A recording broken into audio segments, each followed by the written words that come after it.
40s, and I'm just now learning. 40 where, but continue. All of you ladies out there, no matter how old you are, start now. It's really giving me peace, joy. Yeah, so I would say that. Hey guys, and welcome to Little Black Book 91. We are talking to you guys about the Tia Marie or Tia Mowry, and our brother Cory Hardwick's situation. Look, let me be real with you. You know, I did a whole video live, and I did it more on his particular behavior and what potentially could have gone wrong. And you know, I want to talk a little bit more about her situation. Let me just get this camera to be in focus, because you know what, it's a bit of a madness. I want to talk a little bit more about her particular behavior as well, because you know, I went and researched, I went away, I wanted to find out some more details and some interesting things. Now, there's some interesting things also I want to talk about here, which is obviously I think interesting about men and women and how they are viewed, right? I want to say this again. I keep saying this, and I'll keep saying this, and I'll keep saying this. The reason why I said about the whole name situation was because in the end, men are held accountable when their marriages break. Yeah? Men are held accountable when their marriages break.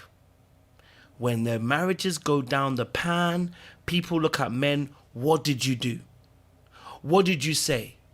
What didn't you do? What didn't you say? How have you helped your family? Did you do this? Did you do that? What they say to women is, girl, listen, you need to focus on your happiness. You need to focus on you. Like, you know what? You had to do what you had to do. Oh, you know, as I said to Tia, oh, you're glowing now because you're putting yourself first now. You know, oh, you know, it's about you and you and the kids. When it goes wrong, nobody questions the woman as to why it's going wrong, except it's something blatantly, obviously, like maybe she had a really bad attitude. Most people they're not gonna check that. But in this Cory and Tia situation, I'm gonna show you two posts. I'm gonna show you his post, and I'm gonna show you Tia's post. I want you to watch the comments that are made for both different peoples, right? And why I say about men are accountable for their marriages. And you know what I'm saying to you? I'm saying again, this is why I said from the very jump in the beginning, as a man, I set a plan, I set a vision, I set a course I'm going along, and I say to myself, this is where I'm going to. Do you also see the vision? Because because that's the only way I'm going. That's the only way I'm going. Because when it ends, it will be me. They will put me on a chopping block, not you. You will get on with life. They'll tell you, happy wife, happy life. They'll tell you, you know what, sis, you have to do what you have to do for you. They don't tell men, bro, you have to do what you have to do for you. We don't tell men, you had to do what you have to do, bro. You had to think about your happiness. You have to think about you first. We don't tell men that situation. We tell women that. And so I'm saying to you, as a man, you are absolutely accountable when your marriage breaks down. And therefore, this is why certain things you have to put in place. This is why the financial situation can get a little bit sticky in situations, because of the power dynamics that happen in relationship. Because of the power dynamics that happen in relationships, right? The dynamics that happen between men and women in these situations are what we, as to why I say men, get your money together. You know what I'm saying? Be assured, be on confident level, you know what I'm saying? And be secure in your vision and your goals and ambitions you're going to get. You know what I'm saying? Because when you date somebody who's of a more expansive level from man to woman, it can get techie real quick. Your ego, your insecurities can start to flare very, very quickly. Anyway, let me show you something. If you're new to the channel, do me a massive favor. Like it, share, subscribe. Click on that bell button for notification to up.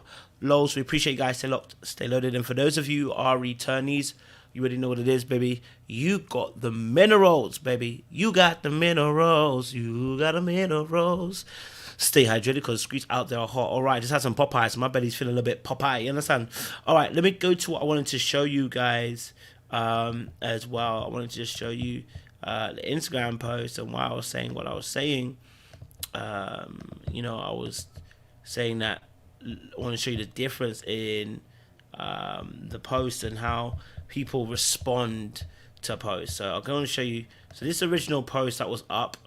Okay, this is the original post that was up. Okay, the original post that was up on her page. Okay, this is the original post that was up on Tia's page. Okay, all right. Aside, obviously, the people that are, are verified. Let's go to normal people. Okay, normal people. Let's go to them. Okay. Jesus, fix it. We want you to be happy. That said, the dating pool's got piss in it. So sorry, saw this coming a year or two ago. Seemed very disinterested.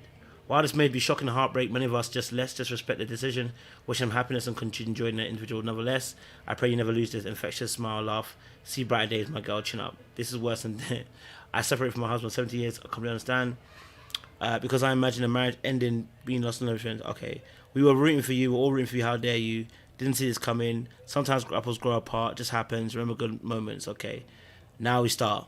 What did he do? Did he do something? Okay. Cory better get his ass back to the house, and y'all better work this out. Where is it? Let's see where it is. At the end of the day, you have to do what you have to do.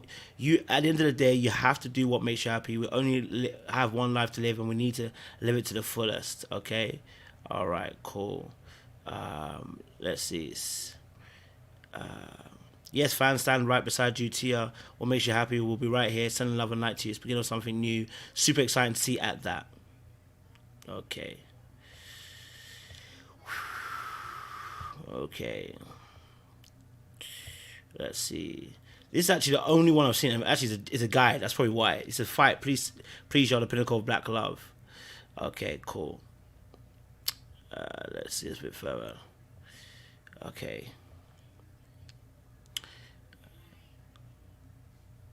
Damn, really hate this happens. Everything works out for the better. So sorry, Tia. Sending prayers and love. Yeah. Let's see.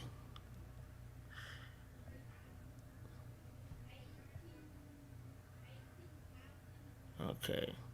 Thinking of you, Tia. You're the strongest person. All right, cool. All right. There we go. Have a look at these. Okay. Send you lots of love, lots of love, lots of love, lots of love. Yes, send you lots of love, send you lots of love. Send you lots of love, send you lots of love, more love, more love, more love, more love. Send you all lots of love. Wishing you luck. Yeah? Nothing but happiness in you, okay? Pray for your family in this. Okay, cool. Now, the reason why I showed you this, okay? The reason why I showed you this, alright? The reason why I showed you this, because most of the comments are about wish you love, wish you happiness. Some people are saying, I'm rooting for both of you, etc., etc., right? I want you to see the difference in the comments between this one and what they do between his and hers. Okay, all right, between his and hers. Let's go to his and hers comments, right? I don't know what they're doing on the side of the USA over here, bro. It's loud over here, baby. Okay, so a picture that he put up. So obviously these comments are brand new though. Okay. All right, cool. Want to show you this? Okay. All right. Here we go. So on his picture, by the way, this is his picture. This is old. This is an old picture. It's not even new. It's an old picture where he said he loved his wife. Blah blah blah blah. And look what's gonna happen. How'd you go from this to filing divorce? Interesting. Lies. You did this just to break her heart. Or go get your wife. If you love her forever, you stay in the captions. You'd have fought hard to keep your marriage. Take a break and get your wife back, Cory. No, wow, so your divorce is sad. Can we reverse last few months? Just hope you appreciated her to the fullest and that she was celebrated, not just tolerated. So in July, you posted you love her so much, and all of a sudden, you guys are splitting up in October. You can read that yourself another time, right? I'm just kind of showing it. It's fight for your love. Definitely praying for you both collectively, individually. Two beautiful people. Fix it. Praying for y'all, my brother. The woman loves you. I can tell by the way she looks at you. This thing's been made new again. Pray for the both of you. Okay, this is devastating. Okay, cool. I feel bad about these. So you found the meaning of life. Now you want to dip out. Love you two together. Fix it, Cory. Fix it. You're such an inspiration. Okay, please fight for your marriage. You can love her forever. Now, look at the clearest difference. Look at the clearest. There's if you just joined, you've missed what I just want to show you the difference between what messages men get and what women get, right? And I'm showing you this because that messaging is very important. I keep telling you that men are accountable for their marriages, and look how even women are most people that respond to that are women anyway, they're not men, right? Most women are saying there, what, fight for your marriage, go fight for your love. You mean you loved her and all of a sudden this doesn't work out, blah, blah, blah, blah. But you never saw that on Tia's page. Send you lights and love, hope you two could make it together again, you know, love you too, da, da, da, da. You know, a couple messages here about obviously, oh, you know, do what's best for you. You got to be happy.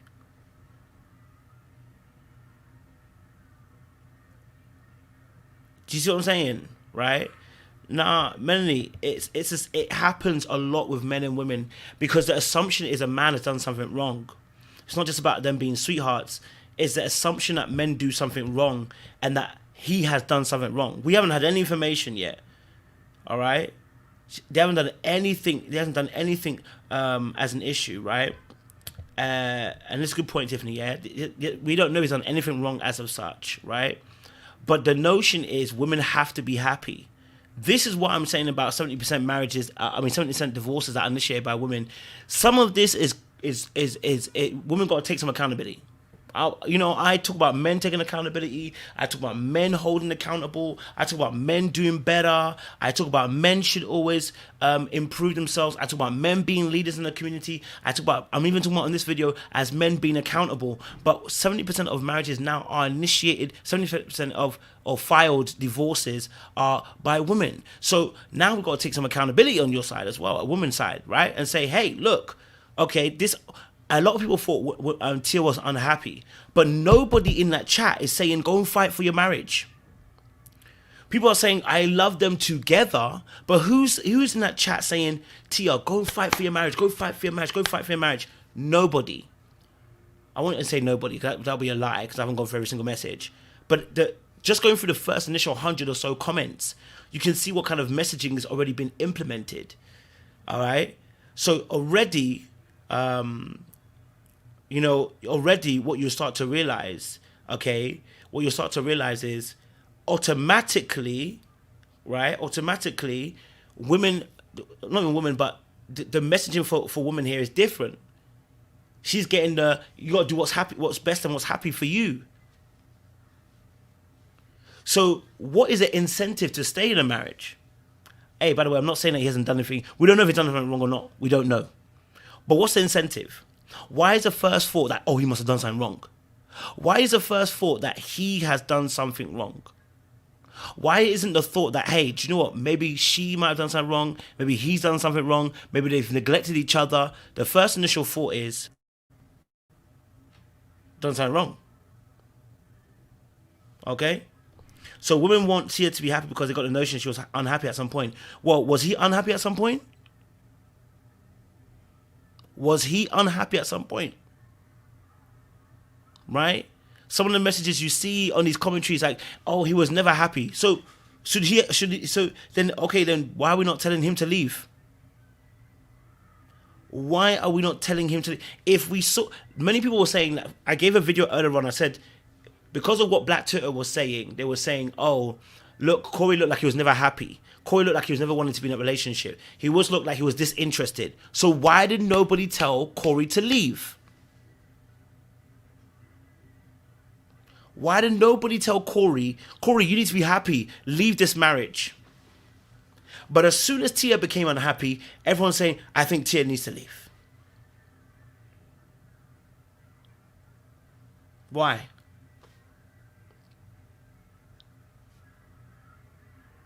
Do you see what I'm saying? Right? I'm saying the messaging. I'm talking about the messaging again. The messaging is the issue. Because more than likely what the general public also messages, probably what also friends and family also message as well. And this is what I was saying about having good support around you. Because if you don't have good support around you, this is the kind of messaging that normally comes through to people, both men and women. Women, do what makes you happy. Marriage isn't about happiness. Marriage isn't about happiness. You know what I mean? I'm not saying you can't be happy. I'm saying it's not about happiness. Okay?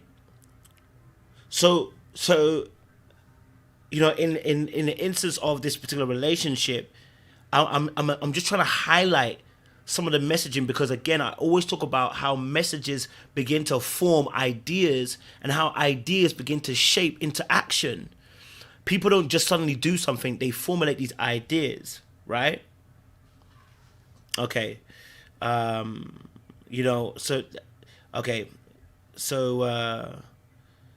Tia filed for divorce, right? Okay, so Tia filed for divorce, and this is the first time, okay? So she filed for the divorce, right? Great. We don't know why she filed for the divorce the first time. If this is not the first time she filed for divorce, what was the reason for the first filing? Because nowhere on the internet have I seen anybody talk about the first filing and why they were at that point. So are you talking about the fact that it's not? Are you talking about first time in terms of for women in general? Or are you talking about actual Tia specifically? Or how do you mean? Right? Because if it's not their first time, I didn't know that, and no one's reported on the fact that that she filed the first time. So I'm not sure about that. Okay. So yeah. So I'm looking at a situation and I'm saying, okay, great. In this scenario, we look at both Cory and both of Tia, and there should be messages for both of them saying fight for your marriage, but there isn't.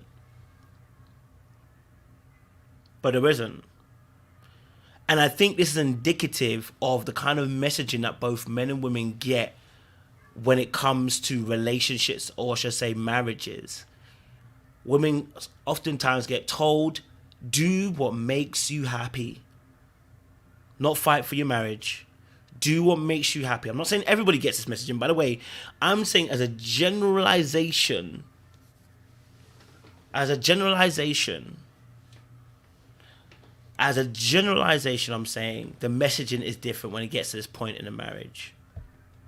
Right? Okay. All right. Let's see.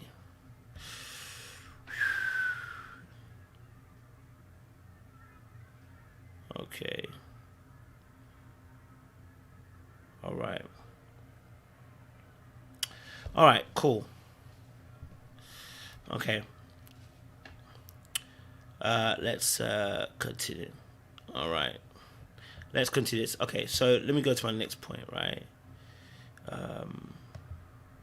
Yeah. So this I was saying that I think I was listening to some I was listening to the Black Love podcast, but I listened to the actual whole podcast. I listened to the whole podcast, and so I'm gonna bring that up as well for you guys, and see if we can talk about that. But there's some interesting things that I also noticed as well, that may have also been part of the process as to why the marriage might have gone the way it did. So I want to bring this to you guys as well. Non-traditional thing about you as a parent? My 1-year-old is still in my bed. So my 1-year-old, ever since she was born, she was always in our bed, and my son was in our bed till he was 4. Woo! What's everybody else think about that? My husband's fine with it. Oh, uh-huh. If he was not fine with it, maybe.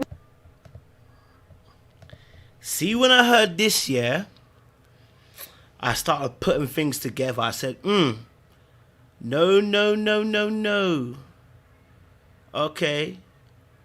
I said, see, when we start hearing this, yeah. I said, Okay. I said, when I start hearing it, I said, no. Is your husband okay with it, or is he forced to accept it? Because there's a difference. Is he okay with it, or is he forced to accept it? There's a big difference. Sometimes people report things in a particular way, and I'm like, is he okay with that? In your marital bed, you had a 1-year-old and a 4-year-old. That is, depending on when a kid was born, obviously, at least 4 years. At least 4 years of having kids in the bed.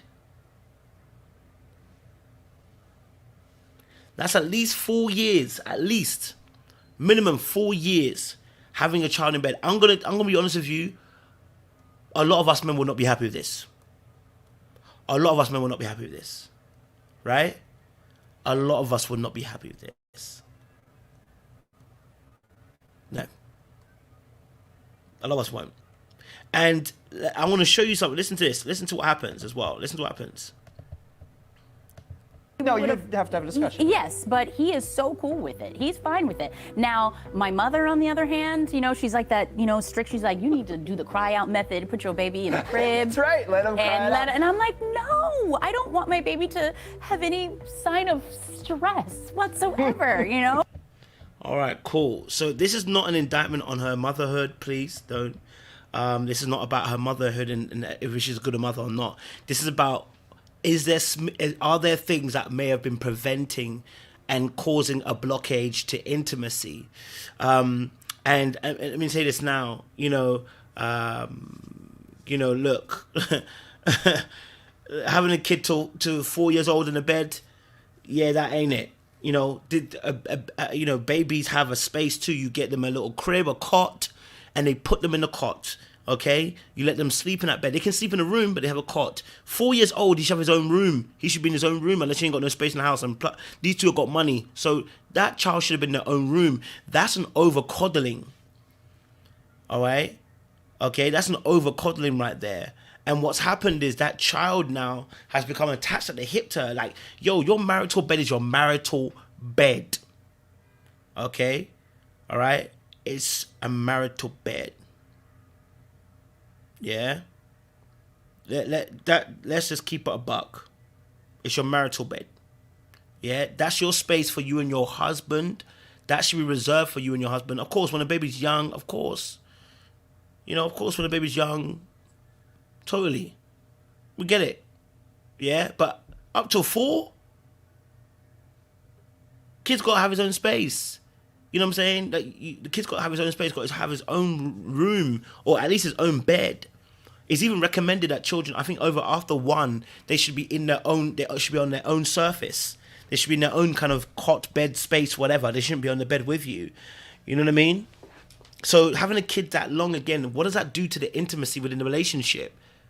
That wasn't him, that was her. So now, again, I'm saying again, this is an issue, right? But listen some more, because there's more to this, okay? So yeah, that's one thing. And also, if you look at it, my children, their names, Cairo and Cree, they're both unisex. Yeah. So it could go either way. It could be great for a boy or a girl. And I'm really into that. I'm really into my children not allowing society to define who they are and what they want to be and what they want to. Okay, so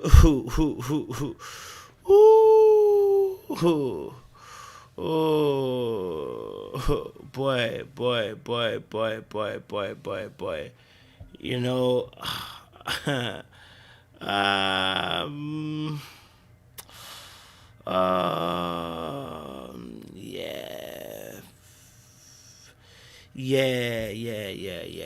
Let's put it back. Look. Let me address what Sing Pray Love is saying. Okay, Sing Pray Love, I hear what you're saying. Listen, I'm not trying to be intellectually dishonest. I'm a firstborn brother, so I'm firstborn. So I've looked after all my siblings. None of us slept in the bed till 4. None. In fact, I ended up probably looking after a lot of them from baby.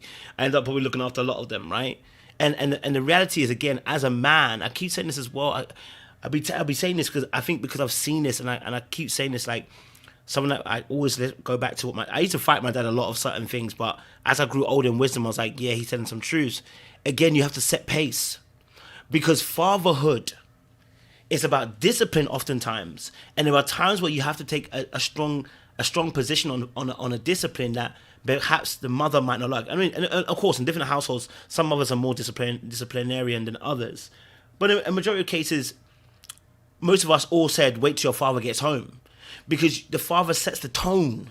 And this is what I'm saying again about why I said about starting from the very beginning, why I said naming is important, because I want to set the tone from the very beginning. I've got you, I've got the family, I want to protect you, I want to serve you. So long as I'm healthy, fit, and I can breathe, I want to be able to protect my family, I want to serve my family, I want to provide for my family. I don't want that ever to be the case. And that also includes how I also deal with the children. That also includes how I set discipline within the household with kids. And that it means, and I'm not saying that, listen, if there are issues, of course, if there are complications, or kids may have, you know, something wrong with them, like, you know, then yeah, of course that may be a different story. But if the kids are healthy, I don't think there's any need for them to be in the bed for 4. I'm gonna be honest with you, kids don't need to be in the bed till 4. Not in our modern generation. That 4 years old is way too long. Send that kid to his bed. Send that kid to his bed. Okay, all right. The parents need some time to be having like nacky, dookie, sexy. Okay, parents need time to do the sexy dookie. You know what I'm saying? You ain't gonna be doing no sexy when your kid's in the bed. Okay, 4 years time before. Okay, you ain't gonna do nothing like that. Again, I'm not saying this is the ultimate way of doing things, and I may be short-sighted in saying that, but I'm just saying, in all honesty, you gotta set that pace. Right? You gotta set that pace. All right. Look, as a man, and this is what I keep saying, women see things differently to men because they want to nurture things. And as a man, you have to see things you see things oftentimes in a different way. There's certain things that women will want to do, and you tell them you cannot do it. And I keep saying this, people won't like me, I don't care, because you have to be. As a man, when things go wrong, they look at you. So you have to take the bull by the horns, take it by the reins, and you have to sometimes say, this is what we're doing. I know you don't like it, but this is what we're doing. Because in order to keep the whole family safe, sometimes you have to take decisions that people don't like. One of them would be, that baby got to go out the bed now. Yes, that baby will be fine. And I've looked after younger siblings since they were a baby. I've changed nappies. I've fed them. I mean, I haven't breastfed them, but I've fed them. I've sterilized bottles. I've looked after them. I've potty trained. I've done all these things as an older brother, from baby to older. So I know exactly what I'm talking about when I'm saying these kids. I'm not, of course, I've never birthed them, so please, I don't know about the birth situation. And then maybe the first 9 months, I ain't really dealt with them in the bed like that, blah, blah, blah, right? But listen, all of us in my household, at least I can say, brother, I've looked after all of them. Yeah? And the kids, unless the kids got something wrong with them, kids are not going to die being out the bed if they're in their own bed after a year. Even less than that. Some of them go into cots earlier than that. Some even go into cribs earlier than that. You know what I'm saying? I even gave 1 year as a late thing. You know? Okay? So I'm saying, listen, I'm just saying, look, I'm just saying, listen, you don't need to keep a kid that long, man. And again, because also you're not single, you're also in marriage. So there's certain things, again, that just blocks the intimacy. Simprela said she can't wait till I'm married. I'm not trying to say I'm perfect. I want you to understand something. Just because I give an advisory does not mean I'm perfect. And the notion of can't wait till you're married is almost trying to say as if I'm perfect. I'm not saying I'm perfect. What I'm saying is there are certain things I know I cannot compromise on. I've seen where it goes. There's certain things. So certain things I'm very much harder on than other things. There are other things I'm like, okay, it's not disastrous to go down that route. We can consider that. There's not a problem. Okay, let's go down. Let's try that way. There are other things where I'm like, this is going to affect the intimacy of your relationship. Put that youth in their own bed. Put that youth in their own bed. I'm telling you now. Because some of you do things because you do it your own way and you do it how you want to do it. I get it. No, put that youth in his own bed. It does not need to be in your bed. Cop blocking the intimacy between yourself and your partner. No, put that you in his bed. Put that you in his own bed. Right? Bro, this is exactly it. She is raising a mother's boy. And that is why I say, as a man, you have to be involved with your kids. This whole, my hands are off as a man, you can't do it. You can't do it because it needs your input as well. A child needs both. It needs the mother and the father. You can't leave the growing of children to the mother. You have to be involved because there are certain lessons that as a young boy that I could not learn from my mum. Look, when you come to a household and your mum says to you, wait till your dad gets home. Woo! You knew it was long. You knew it was long. Listen, it's not that my mum couldn't beat me because there were some days when mum decides that, you know what, I'm going to take you out the game, mum can do some things to you that will take you out the game. You know what I'm saying? There's been time. I remember one time I had to run around the sofa with her. You know, I was scared because mum doesn't usually do that. But that day, I said I saw the fear of God in that woman's eyes. Hey.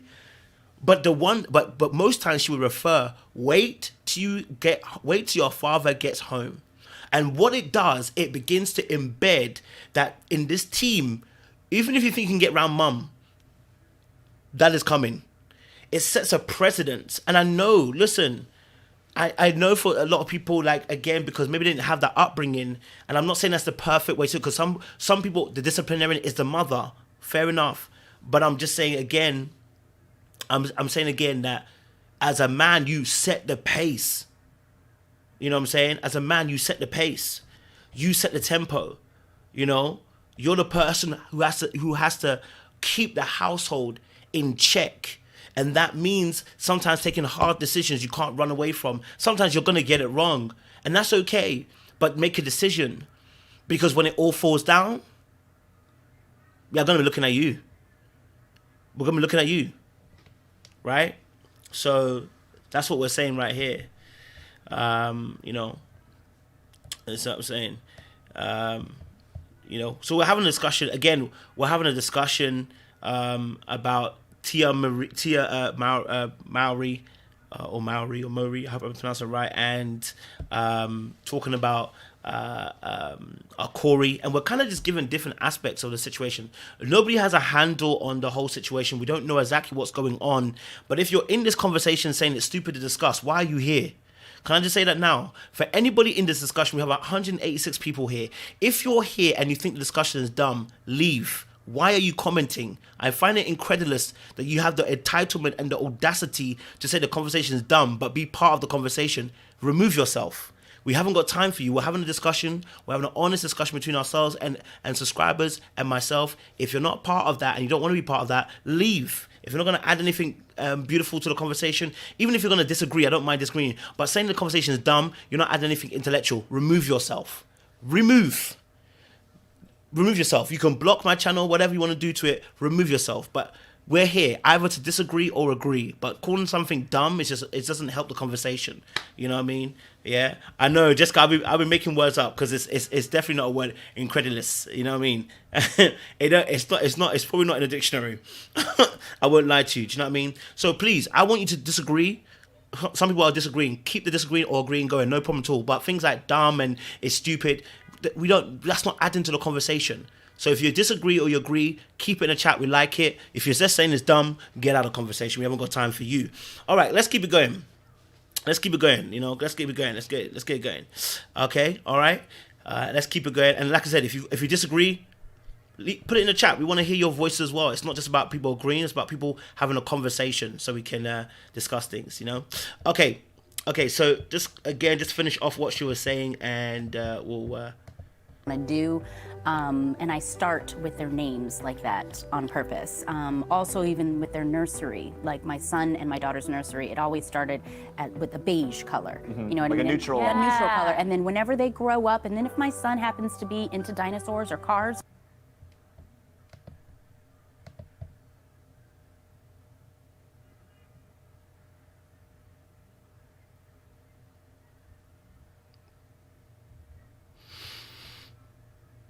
Do you know what? Something is, I think for me, yeah.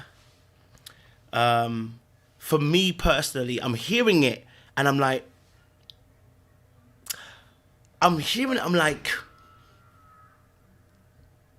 but I think I might be being a little bit picky, right? But when I hear that you wanna, so she used personal pronouns. She said basically she gave them names that were basically unisex. Which, again, it's not really a biggest part of a deal. But I'm a person big on names. I don't know. For me, names have so much meaning. You know what I mean? And you start a precedence. And again, remember, depending on what culture you come from, the meaning of something is also depending on what culture you come from. So if you're from a different culture, it doesn't really... You know what I mean? Like, if you have a different understanding of names, that's different for your culture. That's okay. It's okay to have that. So I understand that. But I guess for me, the power of names, something that my dad told me is that, you know what? Names have power. And the intention behind the name is very critical and important. Why would your intention be, I want to keep them unisex? I don't get it. I personally don't understand. Same here. Same here, been named Icy as well. I hear that as well, culturally wise. Same here. I'm not even vexed at that. But my thing is, the meaning behind it, I'm like, why did you want the names to be unisex? And then there's something that my dad said to me, and I don't always agree with it. Like I said, I've done a video on this already, and he said, listen, as a man, you have to be involved in the name. You have to pick the name. I don't know if that's fully, for me, I agree with that 100%. I think we should both agree on an intention and a meaning. Now, God has given me 2 names already for my children. God has given me 2 names, and it's weird. The names that I've been given, they're totally different. I'll be very honest with you. They're different, but they're the same. And honestly, when God gave me the 2, I was like, wait, whoa. I was like, whoa. Why did God give me those 2 names? Like, I don't understand. And so what I've said to myself is, look, if I have 2 kids, I know the first 2 names. Okay? All right? The first 2 names. I know the first 2 names of my kids. I don't want to say the kids' names. All I know is that one means sky. One means the heavens. It means the heavens. One of them means the heavens. And the other means the sky. And I was confused. I was like, wait, what? But that's what God gives me anyway. And, one day you'll see it by the grace of God if he allows me to have kids. So now, when the names that I said, so names have meaning. So for her to have a meaning that she wants to, and I understand where she's coming from. Because I think what's happening with, I don't know if she felt like maybe she was controlled as a child. I don't know if she was controlled as a child, or maybe she felt like she was, or she felt like, you know what, or she felt like, she felt like she felt like she was controlled maybe. And I think maybe that's why she's trying to go the whole opposite way of like, I don't want to be telling my kids what they are. Like, I don't want to tell them what they are and what they're going to do and what they can be and and that kind of stuff. And the reality is, kids are going to learn from somewhere. It's like, baby, if they're a boy, let them be a boy. Just look, you are part of that process. You know what I mean? And it's almost as if like you're trying to do complete opposite of maybe what you might have encountered as a young child. Maybe you felt, being a child star, I can imagine that could be a lot of pressure. I can imagine parents are involved heavily. I can imagine people wanting to tell you how to be, what to be, when to be it. So maybe that's also a reason why. So then, you rebel against that. I've got rebellious spirit, so I know you kind of rebel against that and you want to go that way. But the problem is, the names that she wanted to go for, she intentionally chose names that are fluid in gender. Again, of course, in other cultures, I'm sure they might be okay with that, but she's not from that culture. She's from this culture. Do you see what I'm saying? From this culture. So what does that mean? What does that mean? So for me, I'm listening to, I'm going, okay, cool. Where was Cory in this?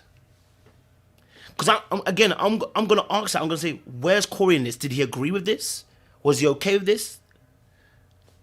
And the reason why I'm saying this is because, like I said, because I had conversations with, I've been sat down with some of my elders, some of my, and maybe they're African as well. And so maybe that's why they have this kind of thought process. But it's like, you got to be involved.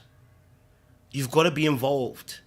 And where some of them have got it right and where they've got it wrong is, some of them have got involved in the name process, but they haven't been involved in the process of the child. Do you understand? So there were aspects of what they got right and what they got wrong. A lot of Africans especially got involved in the name process, but didn't get involved in the process of the child. You know what I mean? You have to formulate that child. It's not just naming them. Okay, so yeah, so I don't know. I was just asking that question. I don't know. It's interesting to see that. So that's why I was asking that particular question. So to see if that was the case. Yeah.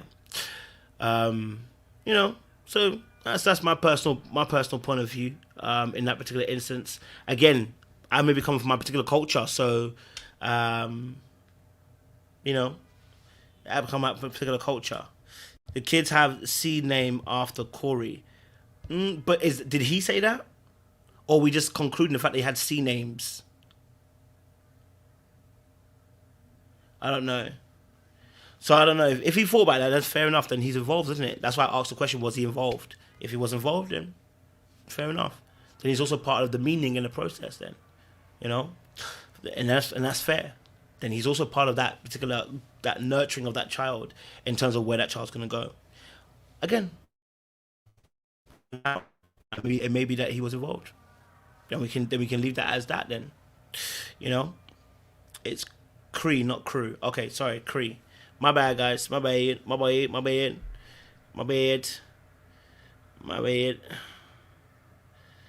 You need an African woman to marry, Coach, and American is too liberal for you. Potentially, yeah. I agree, yeah. You know. Yeah, true. And that's why I said you gotta marry somebody who's on the same wavelength as you. This is why I say you gotta marry someone on the same wavelength as you, because like I said, the meaning to certain things are different. I take meaning very, very seriously. You know, so for me, in terms of like how children turn out, if you look at their names and the meanings of their names, it's very important because they tend to follow the trend of that name. So yeah, and thank you, Desiree. Thank you for picking it up, because that's what I picked up. That's exactly what I picked up. She said my kids, and said I named them this. So that's why I was picking up on it. So I'm with you on this, Desiree. I picked up on that pronouns that were very personal rather than inclusive in unity. So, you know, that's why I saw that. I said, okay, you know, so it is what it is. Yeah. All right, cool. Let's jump further along to the next thing as well. Talk about, okay. Let's see what's next thing. Okay, so obviously as well, I don't know if I got the right article. I thought I had it. Oh, okay, there we go. Okay, so this is interesting because I actually have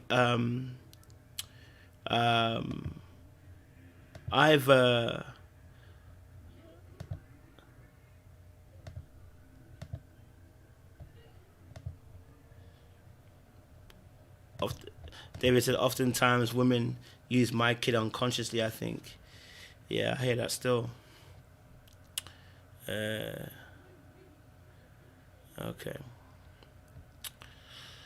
All right. Okay, thank you, Letitia Walker. She said, yes, Cory was on a flight and had a vision of letters A-I-R, and they named their daughter Cairo. Okay, fair enough. Cairo. I don't know where Cairo is. I'm sure it's there as well. You know, I can't remember what the meaning of that is. Okay. So when you name the child, when you give birth, it comes right out, lol. Oh gracious. Okay. Fair enough. All right, cool.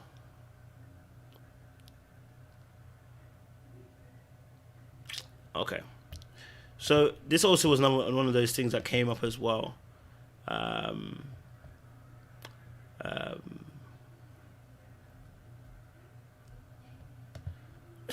Terry said, "It's true. It's my kids when they're doing well. They're your kids when when they are having problems. As much as you're joking, but this is the reality of mindset that you are being real about. And this again, this goes back to my original point. As much as you're joking, there's a reality to this. There's realness to this, which is that it does become our kids, or at least your kids, when they're not doing well. And again, this is why I said about making sure as a man, taking stock, making sure that you're involved, and making sure you're leading, right? Because, like you just said, it will be my kids when they're doing well. It's a joke, but there's some serious, there's some truth to it that underpins this. They're your kids when they're having problems. Right? So, again, what I say about accountability for men, it comes back to you. This is why I'm saying that you have to be on job and just letting things happen and letting things go and just be like laissez-faire. It can't, because it will come back to you in the end. All right? Okay. Okay. So Tia Marie Hardwick admits to scheduling sex with husband Cory Hardwick between parental duties. Now it's really interesting because obviously I want to read this article, but it's interesting because when I listened to the podcast, I don't know if this was in alignment with it. It's kind of odd. So Tia Marie Hardwick is keeping a marriage a priority, even if it takes a little creativity with a calendar. In a People exclusive first listen of Sisters appearance on iHeartRadio's What to Expect podcast, Marie Hardwick reveals that she and her husband Cory have had to schedule sex considering their other obligations that include work and being parents to daughters Cairo 2 and Cree 9. We had sex dates, hosts Heidi Murkoff, who's an author of What to Expect When You're Expecting, told Marie Hardwick of her own approach to intimacy with her husband after kids. We had to have sex once a week. That was a rule in our house because otherwise we wouldn't get around to it, which is fair enough. Heidi, this is the first time we're admitting to it. We do too, says Marie Hardwick, 42. And when I was younger, and when I would hear that, I'd be like, why would you do that? But like you said, you do, especially with kids, with all work, with work and all that. She adds, you have to make sure that it's not neglected any kind of way, and says. She spoke with Murkoff 61 and her daughter Emma on the podcast about battling with endometriosis, as well as the frustrating and very hard war she waged toward getting diagnosed before welcoming Cree in 2011. For years I had suffered. I was going to go regular doctor, which was a family practitioner, and I would constantly tell her about my symptoms. Let me spin this up a little bit faster.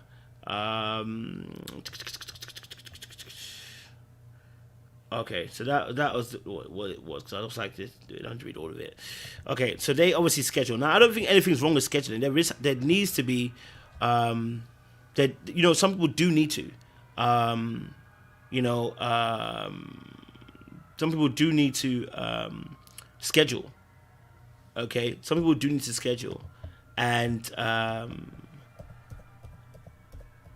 it works for their particular. It works for their particular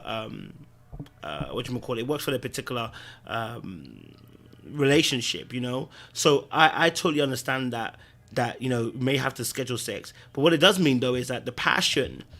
I mean, if you do, you have to do that for a little while. Sometimes you have to do that for a little while. You have to do that for a little while just to make sure that you don't lose the aspect of commitment in that area, in the sexual area. So there is a time in the season for scheduling. I mean, if it works for you as a couple and you can do it for a very long time, then yeah. For a lot of couples, I think it's a temporary fix.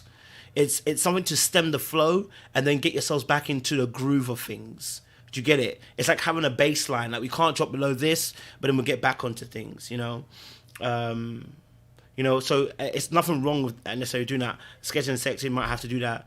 So that gets done because the schedules are crazy. There's nothing wrong with that. Nothing wrong with that at all. Again, depends whether this is gonna be a long-term solution or short-term. Really depends on your marriage and your relationship. Whether your relationship needs that long-term scheduling or whether your relationship needs it short-term. But it's not really a problem to do so. It's needed because, again, it keeps up the flow of intimacy. So yeah, and it could be very sexy and kinky to know that on a Wednesday night, you're about to get it in. Okay, by Wednesday night, y'all about to get it in. You know what I'm saying? Diana said, if those kids went to their own bed, the kids were out of the bed, maybe there'll be more wiggle room. True say, Diana. I ain't gonna lie to you, sis. True say. Your DP's kind of fire still, can't lie. But yeah, you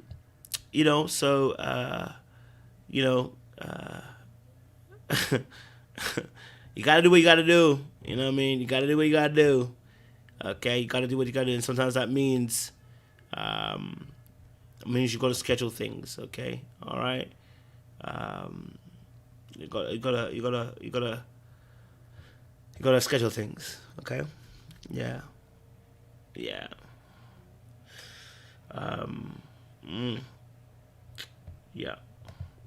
Somebody's asking me if it begins with an S, the name. If the name begins with an S, Nah. The name. Oh, I can't even press it for some reason. My thing is moving bugging. Hey, what's going on? Why is my phone? Why is not my thing not working? I don't know what's going on here, guys.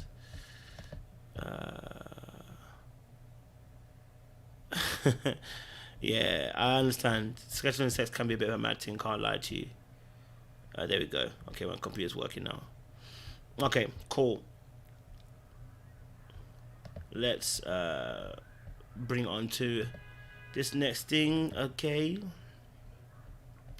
All right, cool. So I'm just gonna put it on to now the podcast, because their podcast was quite interesting as well. All right.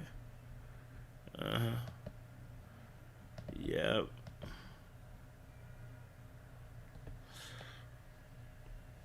All right. There we go. Okay. So let me just put this on this. What was the first one? 14.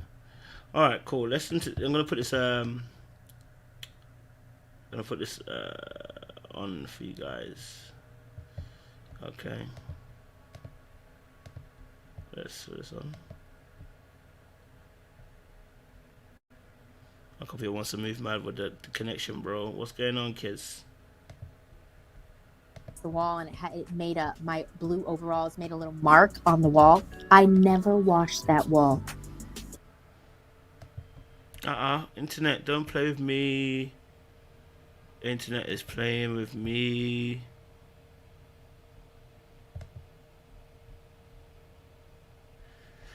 The internet wants to play with me, guys. Listen. So basically on the podcast, all right, it talks about in the beginning of the relationship and where they were in the relationship, and talks about how, you know, he wasn't at his best financially. I've moved out of the house. I never washed. Okay, it doesn't want to do it for some reason. Because every single time I would look at that mark. Eesh. Okay, it doesn't want me to come out. Okay, cool. I won't come out. Ooh, Chile. Hey, my internet wants to move mad, fam, you know. I think your StreamYard's moving mad. But in this thing, they talks about how he's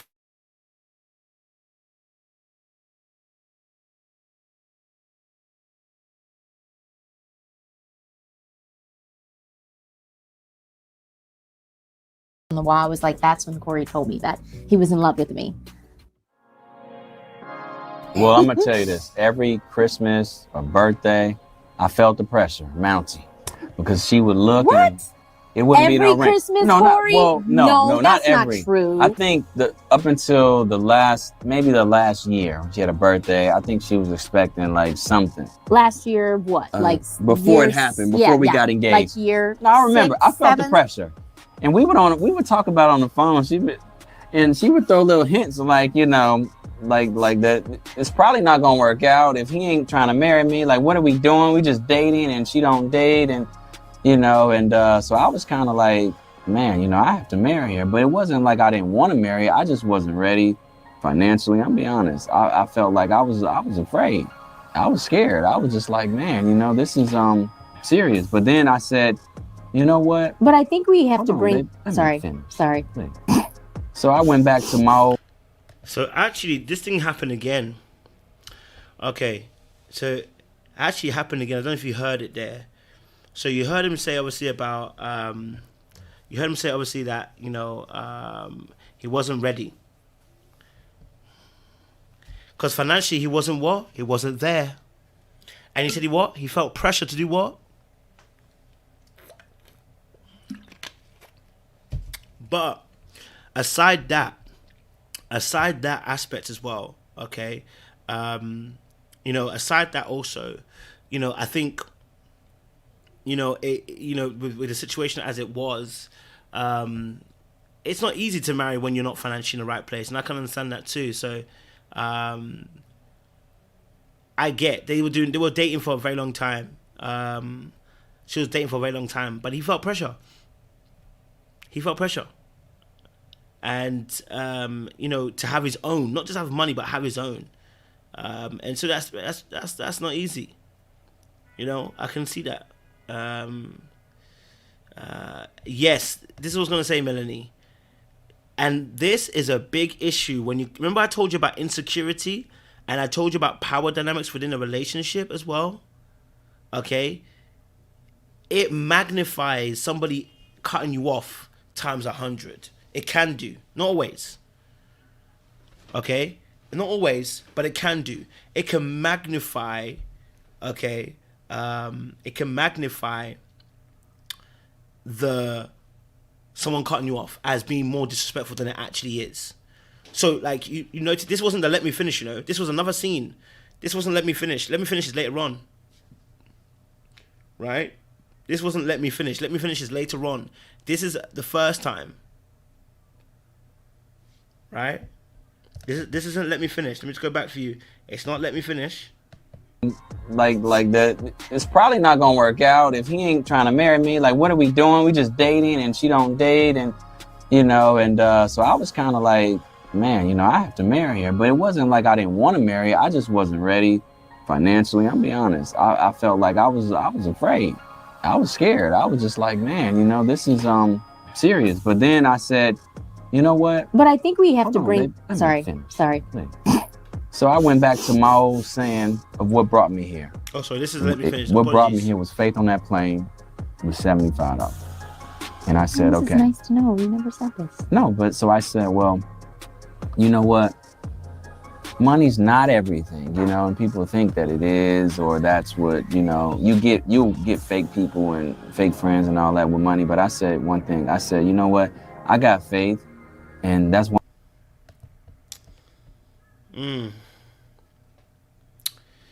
So listen, I thought that was the let me finish. I don't remember that being the scene, but I have to double check it again. It might be the same one. It might be the same. So I apologize if I said it wasn't the same one. It might be the same one. The let me finish part. But yeah, you know, listen, it can get like that. You know, sometimes you can, you know, you're talking and someone interrupts you, and sometimes it's hard. You know. The reason why it sounds different, I don't think that is the let me finish. It sounds different because I think that's a different scene. I think that's not the first let me finish. I think it's another let me finish. If I'm honest with you, but I don't know. It might not be. It might be the same one. But yeah, no. In a situation again, when you're in a power dynamic the way that he is, where you're not the main one, it can make it seem. And I'm not saying it is. It can make it seem as if. It can make it seem as if now it adds extra spice to it now. Right? It can add extra spice to it now because you're already feeling insecure or you're feeling some type of way. So now when someone interrupts you, it's almost as if you don't respect me. It can come off that way. You know. So yeah, it's not guaranteed that's what's happening, but I'm just saying it could be. And also an aspect of that. So, you know, I mean, it's interesting. You know, so, she's definitely more outgoing. She's definitely more talkative. And I always tell people this as well. When you're dealing with people who are red, you just got to let them know again, boundaries-wise, stop. Like, you're over-talking me, please. It's not a big deal. Just let them know. Because sometimes they don't know. Sometimes they're doing it and it's because they're just so excited to talk. You know what I mean? So sometimes they're trying to fill in the gap and the noise, but sometimes you just need to just hear. You know what I mean? Just be here. Sometimes you just need to chill.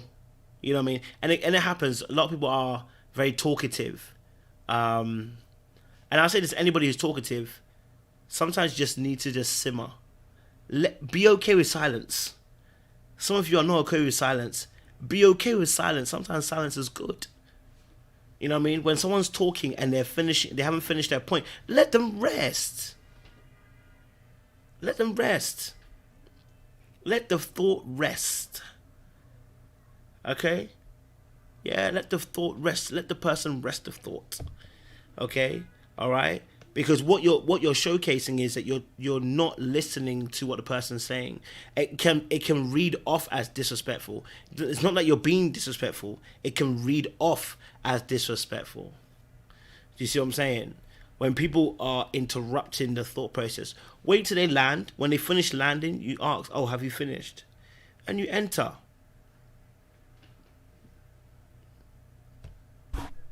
But I get it. Some people really don't want to forget their thoughts. You know what I mean?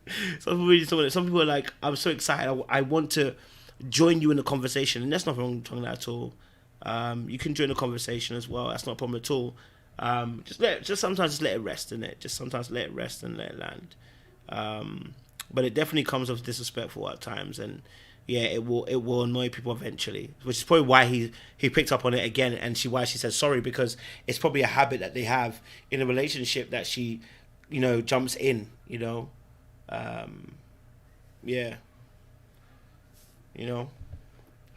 Don't worry, Jay. It will come back to you. It normally it will come back to you. It will come back to you. It will come back to you. And if it doesn't, follow on from the end. Something that I normally do, especially when I'm interviewing people, is I have a set of questions sometimes, but a lot of times I just wait till they finish the last point, and then I ask a question again on whatever they said last. So if your last point was, I went to the market and bought me some apples, my next question is around, you went to buy apples. Oh my gosh, like what was the apples like then? That's my next kind of question. So rather than, okay, I want to ask about, oh, you walked to the shops, but that wasn't the last thing you said. The last thing you said was I went to buy some apples. So my next question is, okay, so what color were the apples? Did you buy the red ones? Did you buy the green ones? And of course, sometimes I want to ask about the previous thing. Sometimes I want to ask about the previous thing, but sometimes it's not that important. Sometimes it's not that important. And if it's important, it will come back to you. Trust me, it will come to you later on. And if worst comes to worst, write it down. But that can also come as rude as well. So be careful with that as well. But yeah, no, it's all about listening in that moment and being present in the moment. And sometimes that means just forgetting what you're gonna say and just asking that last question on what they last said. Look, let me tell you something. There's a technique that you do, and that's a technique that I use on people to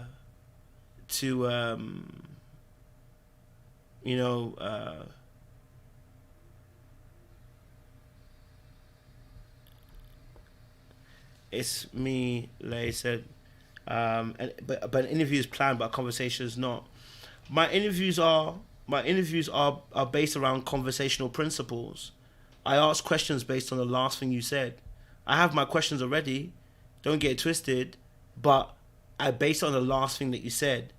So that's the way to get someone to keep talking.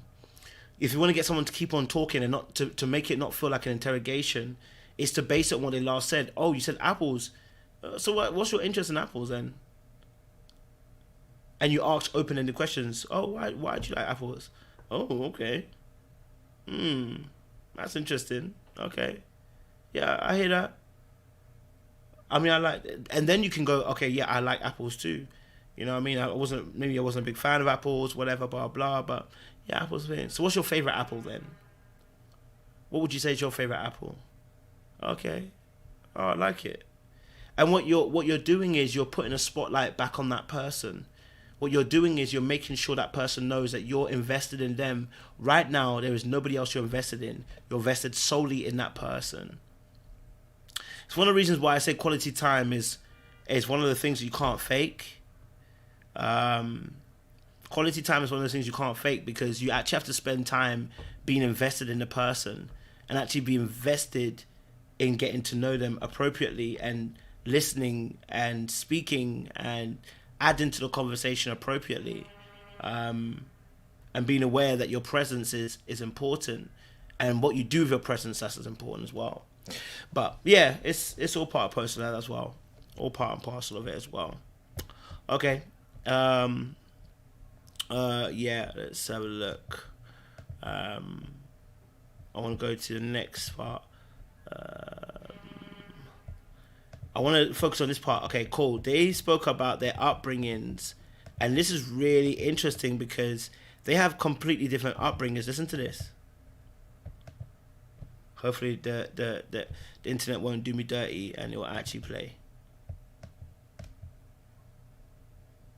Oh my God. Internet wants to do me a danger. Until I was 18, and then I raised myself until now. You know, so that's all I knew, and that's all I know. I've been alone. It was difficult a little because, you know, she had a certain structure, you know. My parents Holidays. were in the military. Yeah, they have a different order, so they always have, you know, Thanksgiving dinner, Cory's Christmas the biggest dinner. procrastinator. Oh my God. Yeah, I am. Tommy know that, but no, they have just structure. I didn't grow up with that structure, you know what I'm saying? Like, with a father figure in the house, so it's kind of like. But being around Tia, we brought it together, and she's helped me grow as a man, or just looking how to pay bills on time, or be more organized. Or he's helped me to relax a little, you know, not be so. But I've also taught Tia how to dream and have no fear and take risks in life, and that's what has gotten me to this point. Mm-hmm. I'm not afraid of nothing, you know. It's like now. There's no judgment. Yeah, there's no judgment. There's no judgment, and patience is a virtue, definitely in a marriage. Yeah, she's had a lot of patience with me.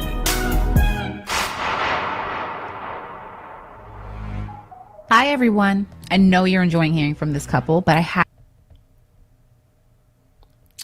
So, they have a different upbringing. I don't know if you heard it. She comes from a military background. He comes from a single mother background. So they have different ways. Different ways in different ways in upbringing, and that can make a difference as well because, like he said, he doesn't fit in that world, right?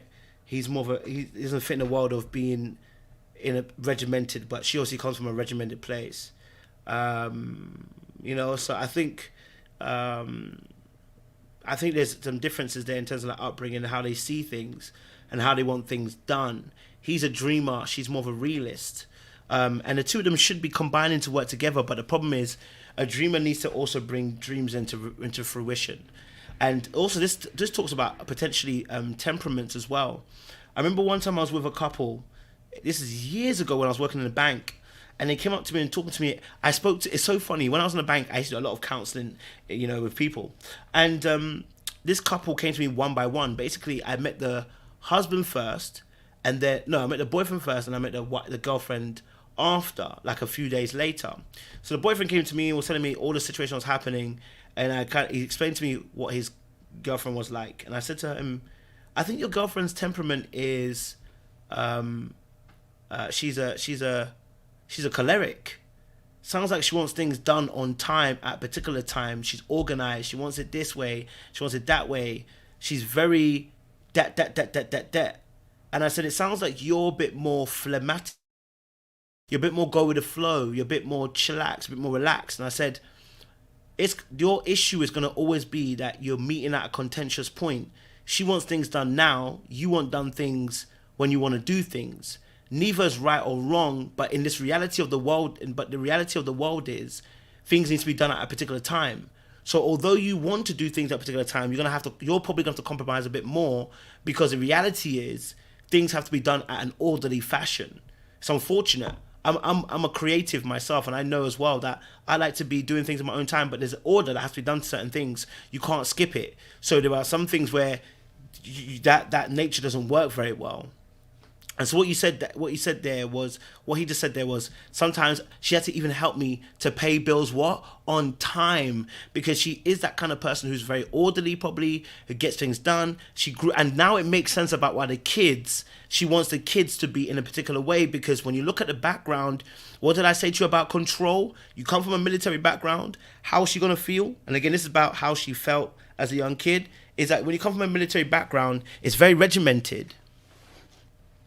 It's very, very regimented. And that could have played a big role in the way that she sees things, right? And that's why that she wants the kids to be free-spirited, you know, with the names and stuff, because it comes from that, potentially comes from that particular background, you know? So that's interesting as well. you know. Yeah. So yeah. That's also part of it as well, potentially as well. Yeah, structured people are hard to break, man. I can't lie to you. Yeah. You know. This is real, bro. He might have done. He might have done. He might have just left it, you know, rather than being involved. App is available to download now. You know what? I think I can't out that person after you guys have been connected and have fallen in love.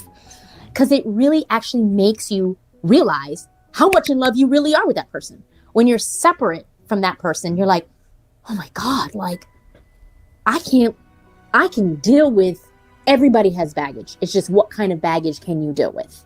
Everybody has something in their trunk. They do. But it's like when you separate from that person, you're like, Let's get told I want to get to this part. weeks, but Either way, it was hard. trust me, I know. It was tough.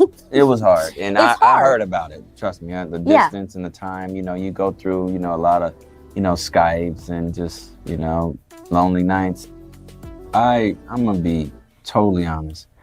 When you say like careers evolving, I don't think so. I just think I'm working. Like, I never really think I'm doing anything, to be honest. Like, I don't think I'm getting ahead. I don't think that, you know, it's just like, I think so low of myself far as in that world, but I don't think low of myself far as the confidence and far as working. So I never put myself in that space to say my career is going somewhere, you know? So I never really know where it's going. Yeah, but I think she's saying, like, in regards to the more your career starts to evolve, the more you start to work, the more. Also, I want you to pay attention to something as well. Something that Tia does, I realize, is when he answers a question that she feels he didn't answer very well, she will she'll rephrase the question and say, I think what I hear what you're saying, but what I think she's getting at is, she's done that 2 or 3 times throughout the course of this particular thing. So I that can also get annoying as well. Let's be honest, that can get hella annoying. I'm not saying that she's wrong for doing it per se, but I'm saying that can get hella annoying when someone is trying to explain the thing again. It's like, no, I said what I said, but you trying to explain it in a different way because you want more of an answer.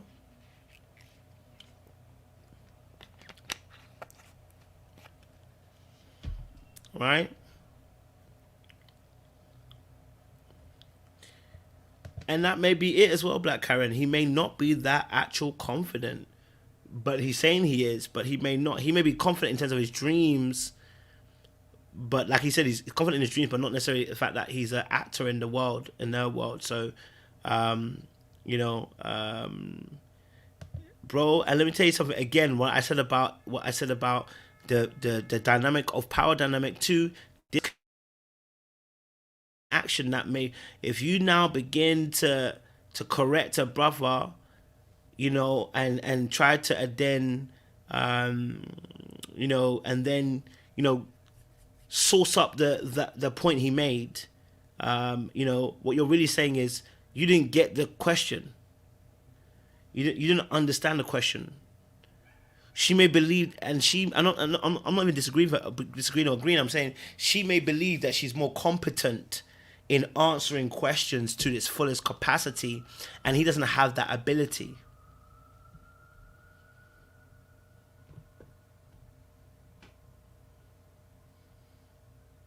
Because later on, this thing happens again. She does it later on as well. You know, that can easily lead to people being annoyed. You know, can't lie to you. That can easily lead to people being hella annoyed by the situation. Easily.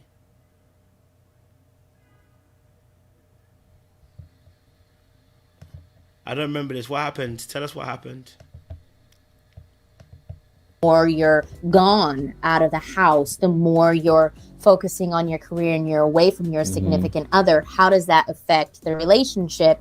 And I think for us, Miss my family. I think the key is you have to create a foundation, and you have. Did you notice that she rounded up his point, redressed it, and then answered it.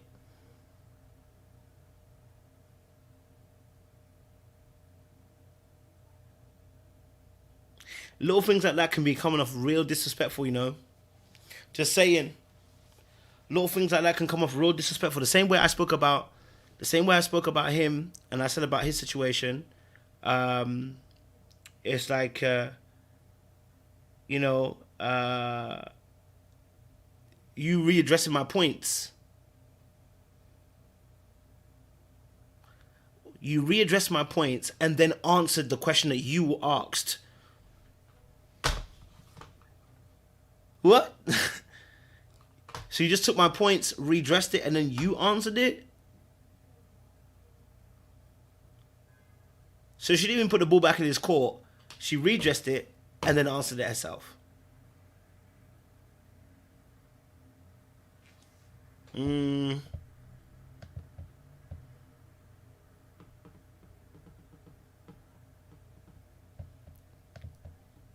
Some women do this. I don't agree with it, but to me it speaks to a strong woman.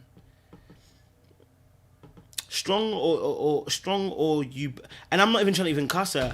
I just think that she believes that I think she may believe that he doesn't have the depth. Do you get what I'm saying? I believe by what she's saying here is basically, I don't believe you have the range to answer this question, because the answer you gave wasn't in depth enough. So when you add the fact that she interrupts, it kind of makes it feel like, you know what? Do you know what I mean? It can come off some way. I'm not saying that's actually what actually happened. We don't know for sure, but it can come off some way.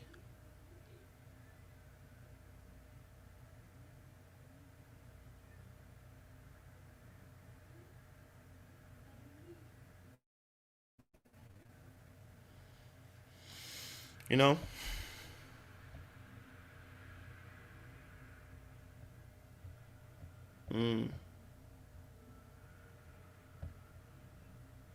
All right, let's do a bit more.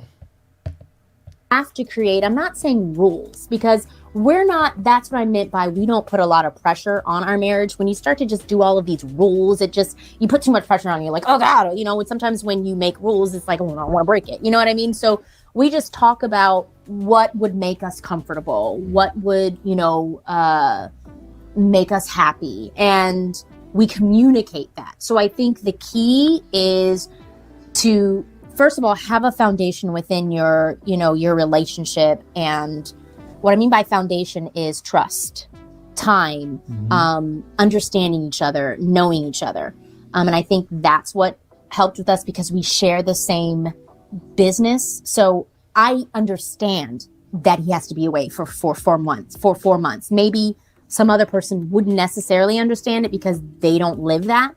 So I think that's what I meant by having some type of foundation or understanding of what the other person is doing, and then talk about it. What would be beneficial for you? What would be beneficial for me?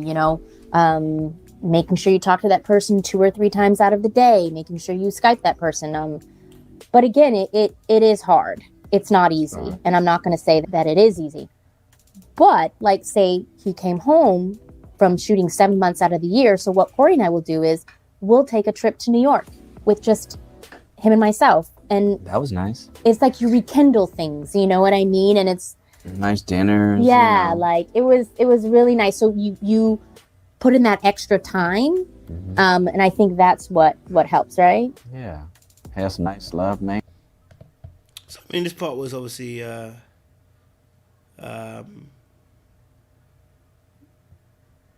so this. Do you know what it is? I think with Tia, I think she's more articulate than he is, right? With Tia, she's more articulate than he is, right? So she wants it presented in a particular way, right? And I can understand that. It's just that when you're with your partner, you got to be very careful in these instances not to erase their position. So if they give an answer, let them have the answer, and you can just add on to it, right? You just got to be very careful that you don't erase your partner's point of view by thinking that you can do it better than what they've done. Rather, just compliment their energy. Do you know what I mean? So it's interesting. I think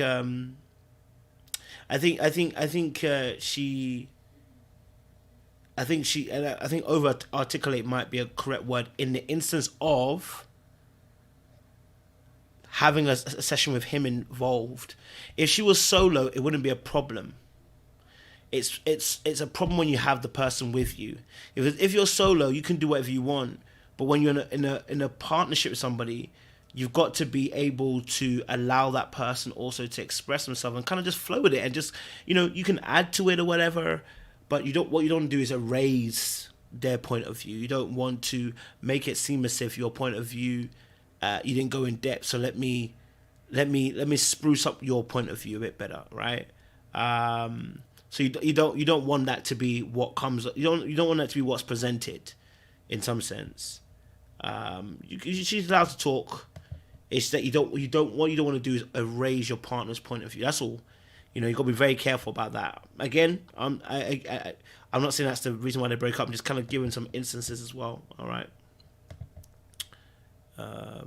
Yeah. Okay. Cory, That my worked, too. God. So embarrassing. That was embarrassing. Well, you're going to get the truth. Everything revolves around our son now. Everything. His schedule, his school, his playtime, his life. And that's the most important thing to both of us, is our son. So it's just like the career has to come secondary, but at the same time, the career is what helps provide to make his life better. But how did that affect our relationship when we had Cree? How did it affect our relationship? Like the dynamic. Pause. She did it again. Pause again. Pause. Let's go again. And then talk about it. What would be beneficial for you? What would be beneficial for me? Making sure you talk to that person 2 or 3 times out of the day, making sure you Skype that person. But again, it is hard. It's not easy. And I'm not going to say that it is easy. But like, say he came home from shooting 7 months out of the year. So what Cory and I will do is we'll take a trip to New York with just him and myself. And it's nice dinners. Yeah, like it was really nice. So you have some nice love making. Cory, my God. So embarrassing. That was embarrassing. Well, you're going to get the truth. Everything revolves around our son now. Everything. His schedule, his school, his playtime, his life. And that's the most important thing to both of us, is our son. So it's just like the career has to come secondary, but at the same time, the career is what helps provide to make his life better. But how did that affect our relationship when we had Cree? How did it affect our relationship? Like the dynamic. It was, it was about Cree, get out the room or something, But the boob was for Cree, not for Cory anymore. He was like drinking my milk. But that's okay. I'm like, really, Cory? This milk is for Cree. That boy is fighting for air in that conversation, boy. That boy is fighting for air in that conversation, but not like small wording can change a tone of a conversation easily. I told you the difference between shut up and keep quiet is only a few words, but it can change the tone of a conversation. And it's interesting that she said, but what does the kid, what does Cree, help, what does Cree change the, situation, whatever. So what she's done is she's readdressed the question and said, what she's actually saying is you didn't answer the question. Well, he didn't answer the question. That's what basically she said. He didn't answer the question. Imagine a man did this to a woman. We would be looking at it very like, what's going on, right? Let's keep it a buck and real, okay? Let's keep it a buck and real. Like, she's readdressing his comments. and then re-asking a question over. I actually answered it, then re-questioned it, and then redid the question again. I was like, oh, okay. So you didn't answer the question appropriately. And let me tell you something. Just because people don't say something in the time doesn't mean they're not totting it up. People oftentimes assume the person was going to say something there and then. People tot up these things. You know, I hear that point too, Felicia. That's a fair point. Twins' communication is different because they always have someone to talk to, even in the womb. My mum is a twin, and she does this also as well. Yeah, you know, so that definitely is also a point as well. You know, look, you know, she's definitely going to be fine for communication. That's probably why he said, that's why the "let me finish" comment comes out, because there seems to be a common theme that maybe he feels like he's not able to get out his points. She's consistently kind of interrupting his viewpoints maybe as well. So maybe that's why that came about as it did, which I can understand. Okay, let them finish their sentence, let them land. Okay, let them finish, let them land. Okay, they got to get their points across. They got to finish. Okay.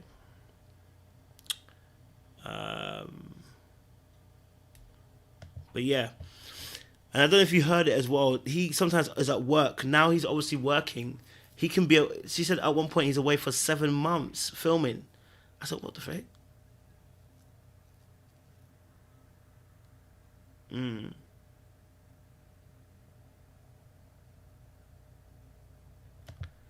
Bro, I hear you, bro. I said the exact same thing. I would say the exact same thing. We wouldn't even get a chance to even say, oh, because we have a twin or anything. There would be no reason. It would be like, yeah, he don't respect her. He doesn't da-da-da-da. It would just be straight carnage. Be straight carnage.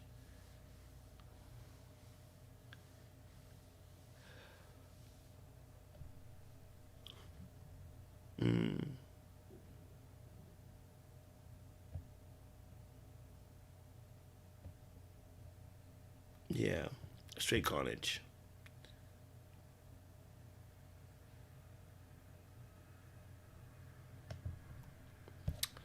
Watch child hatches and group interviews and guarantee they will display these same traits. Also, maybe she's used to having to do all the talking because he's so laid back. Yeah, she may have to, but she has to also be conscious and aware. So you're right. That may be also a contributing reason why she does what she does. That may be a contributing reason as to why she does talk the way she does. This is not about Cory cheating. We don't know if Cory has cheated. He says, well, he denied it anyway. But yeah, that might be a contributing factor as to why she does consistently talk the way all the time, you know. So yeah, that may be part of it as well. A big part as well.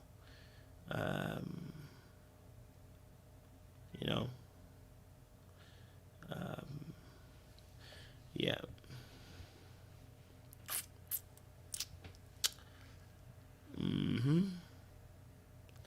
Men think cheating it means sex, but it could mean emotional cheating or spending time with another woman.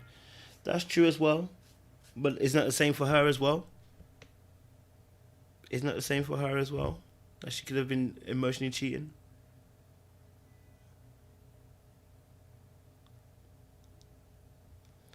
Why do we assume that he was doing something? Why do we assume that Cory was doing something?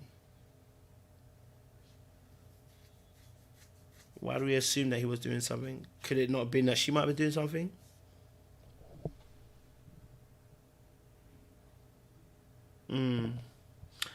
Yeah, so listen, as for me, I think, you know, I'm sure this will come out in the next few days and weeks about the reality of the situation, but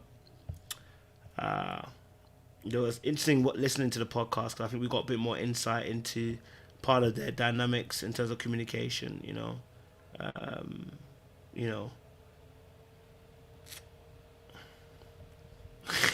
Katie's moving mad. Get Katie out of it, she's moving mad. You know what I mean? You know? Yeah. So,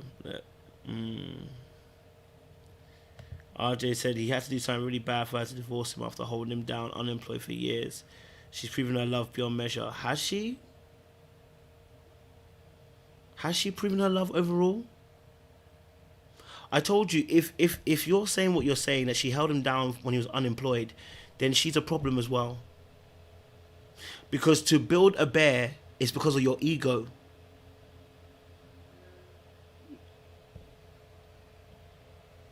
You built a monster, you got to deal with the monster you built. So if we're saying that she held him, we can guarantee that she held him down while he was unemployed. What do you think she was doing? She was building a bear. She was building a Bob the Builder.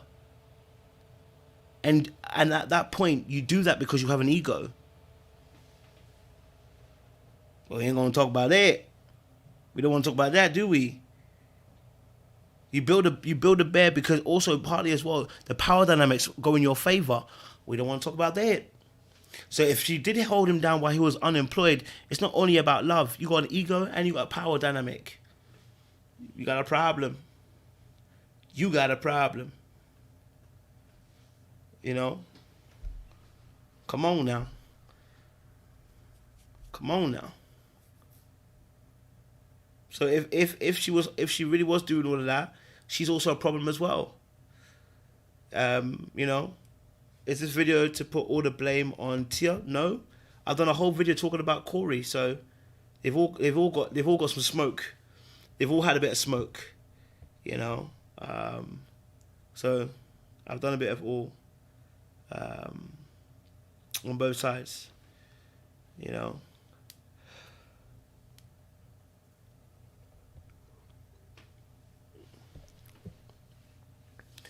I didn't say anything, Cherry, at all. I've never said anything. And by the way, your profile is very beautiful. But I haven't said anything. I've never said anything about broke. I've just said you just don't need to. You just don't need to announce it. We don't date broke men. We don't need to announce it. It's like men saying we don't date ugly gal. You don't have to announce it. There's that. The fact you have to announce we don't date broke men. When men start saying we don't date ugly girl, people get offended. You don't have to say we don't date broke men.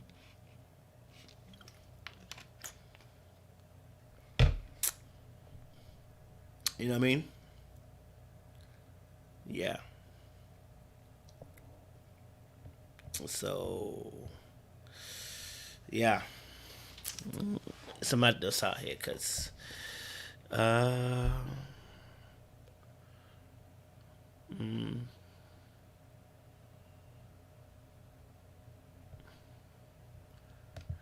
broke is subjective. Broke is subjective, and so is ugly. They're both subject to the context of individual peoples. So, hey, nobody wants to go down this lane because nobody wants to be subjectively ugly and subjectively broke. Nobody wants to be in that position. You know what I mean? Nobody. Yeah, bro. Honestly, this is it. This is it. If this is exactly it, if this is the case, well, I'm not saying it is 100%, but if the narrative is going to be about women saying about she built him up, yeah, you got a problem. You got an ego problem, you got a pride problem. Okay? You know, so when you say, obviously, I can invest and build him up just for me, you're problematic. Very problematic. You know? Problematic. It'd be like that.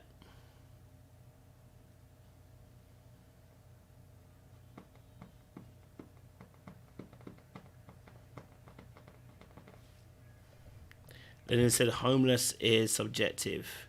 You have a roof over your head or you don't. I mean, that's homosexual. That's not even broke. That one, yeah, is worse than broke. You know what I mean? It's worse than broke. That one, you don't have a house over your head, that's completely different. Although at one point, he was living in his car. I think, no, was he trying to get unemployment checks? Then again, I mean, I was on unemployment checks as well. You know, so, yeah. You know.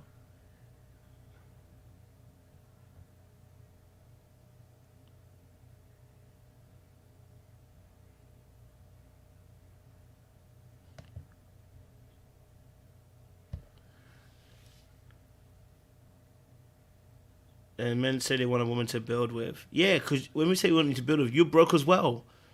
Not that you're already developed and established. You broke as well. That's the we want to build together. We both broke. We both eating at Wendy's. We both eating at Popeyes. You know what I'm saying? Like, that's different. We're together in this, okay? Not that I'm eating at Popeyes and you're eating at one expensive restaurant, Gaucho. I don't know what kind of restaurant is there, but, you know, expensive restaurant. Do you know what I mean? So accepting when he's broke. Now you guys are turning this on women being problematic. Yes, because builder bears are problematic. You know? Builder bears are problematic.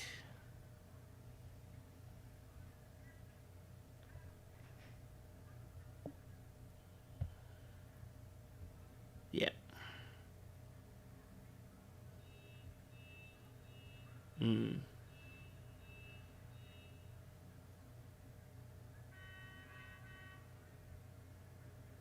Okay.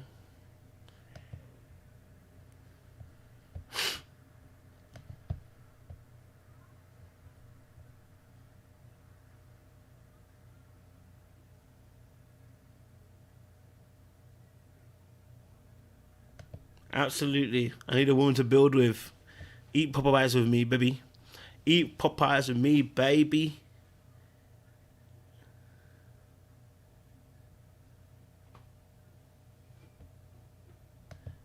No, that's not it at all. That's not what we're saying. We're not saying you can't support a man. What we're saying is if he's not, what we're saying is in the sense of a man wants to be self-made.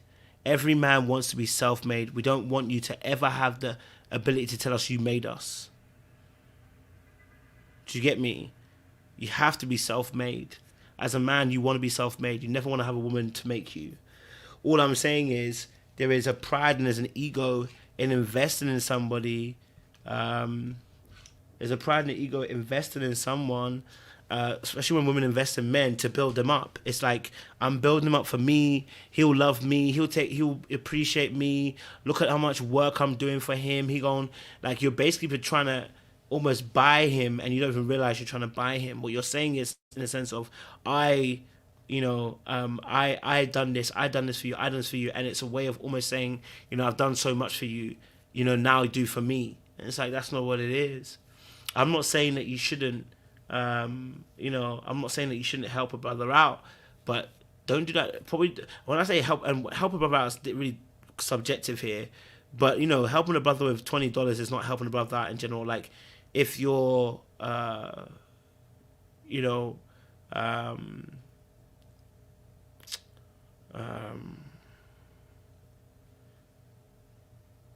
if you're in a sense of like you don't want to be in a place where you're having to do for that person, basically. You know what I mean? You don't want to be in a place where you're literally building that person from scratch. Like, you don't want to, because you're building a monster. You're literally building a monster by doing that. Don't blame the woman for offering, blame the man for accepting. How does that make sense? Both parties have to be blamed. How does that make sense? How do you remove women from the equation if you offered when you don't need to offer? Again, we're not saying that he built her. We're just talking about speculatively speaking. You know what I mean? Speculatively speaking. We're not saying she built him.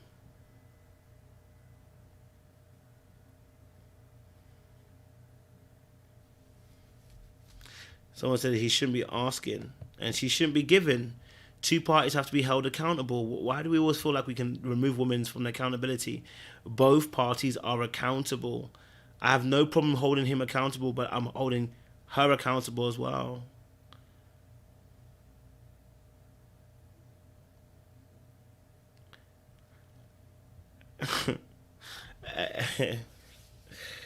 But, listen, again, I would say, look, at the end of the day, people should be spending time building themselves, getting them financially ready Get themselves financially ready. That's what I would say. You know,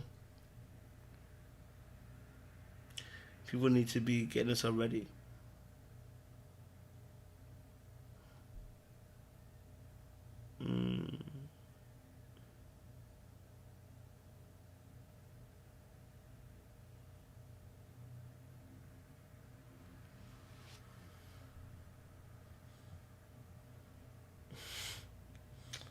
I hear you, Kate. Bro, that's it, man. Get on your purpose and get yourself ready. That's it, bro. That's literally it. That's literally it. Sing, pray, love, so that you partying tonight. I doubt it. I'm in my house, guys. I'm in my hotel. You should be out effing up the night. I'm in my hotel, people. I'm in my hotel, people. I'm in my hotel. I'm in my hotel, guys. I'm staying in. I'm flying to ATL tomorrow. Tonight, I'm flying to ATL later on today. I'm flying to ATL in a few hours' time at 1:45 or whatever. So I'm flying out. So I'll be in ATL tonight today as well. So, hey Tracy.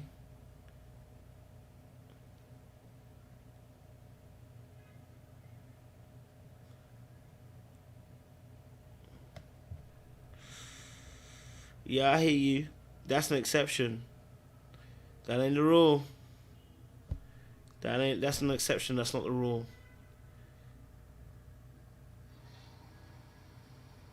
Someone asked me how am I enjoying the States. States is fine, RJ, you know. It's not too bad. It's not too bad. RJ, where are you based? It's not too bad.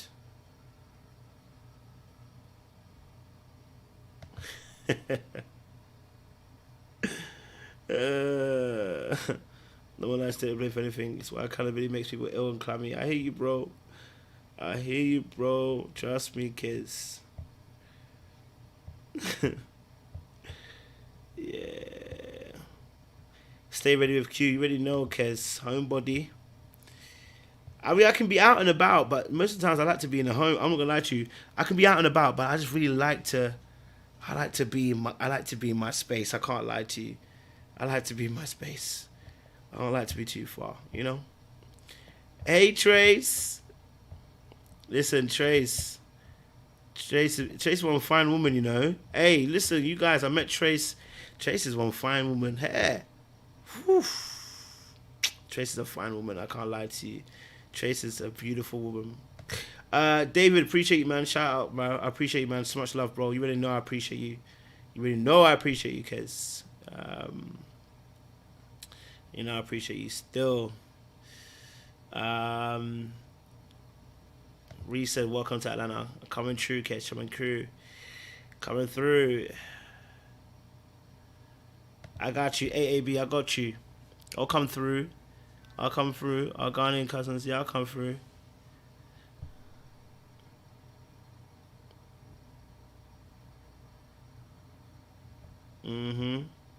The traffic here is crazy in New York. Why is there so much scaffolding in New York? Why are you guys always fixing something in New York? Like, it's honestly, every time I go somewhere, I see scaffolding. I'm just like, are you guys always fixing something? Like, what's going on? It's just mad. Honestly, New York is interesting. I can't lie to you. Wait, who's in New York here? Who's New York here and who's in ATL here?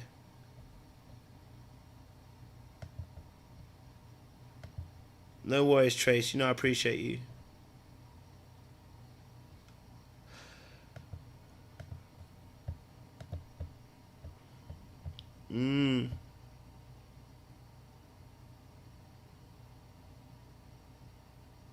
Lyndon, you in Queens. You didn't even shout me. That's the problem. You didn't shout me, Lyndon, did you? You didn't shout me. You know what I'm saying? If you had shouted me, could have tried something. You get me? DMV, Terry. DMV. You already know I'll be coming there later on. Coming there later on. Listen, basket at someone hospitality, absolutely right. Don't play with me.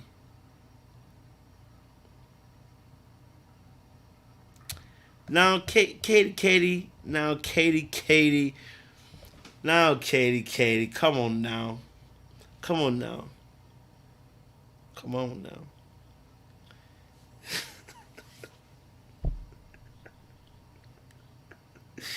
Okay. Hey, Kelly's killing me, bruv. Oh man. Godson said NY. Oh, Esther, you're in Queens. I know I needed to take a trip there, but you know, Sean was telling me not to not risk it. Sean didn't want me to risk it. You get me? Sean didn't want me to risk coming out of my place to these places, man. He said I should risk coming out to places.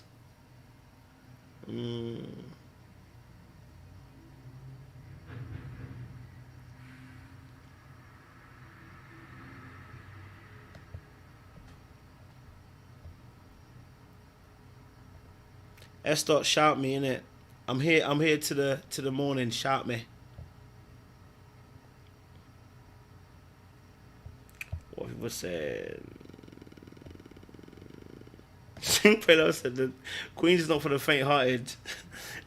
Esther said, meet me where? In Queens. In Queens. Oh, darling, I don't know. Darling, I don't know. In Queens. I gotta stay strapped, I heard. In Queens. I heard that Queen... Well, technically, Queens is not as bad. Queens is not the worst. I heard Queens is not the worst. I heard Queens is not the worst. So, technically... It's not the worst. I heard there's worse places. I rolled with Sean to Harlem a little bit. We rolled through literally in the car. Okay, we didn't stop. Okay, we didn't stop. Yeah, me. So.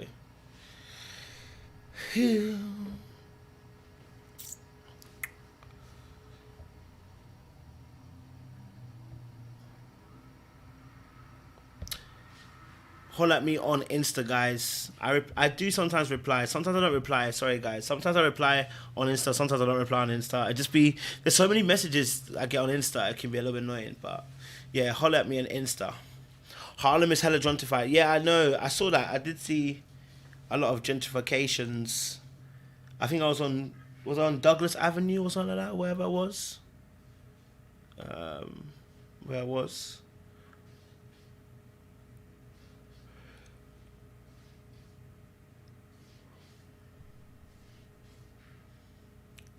Trey said Harlem's the stomping grounds.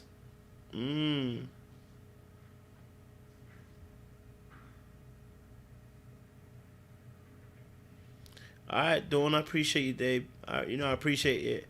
Someone hospitality, we appreciate. I appreciate that. I ain't gonna play. Esther said stop playing.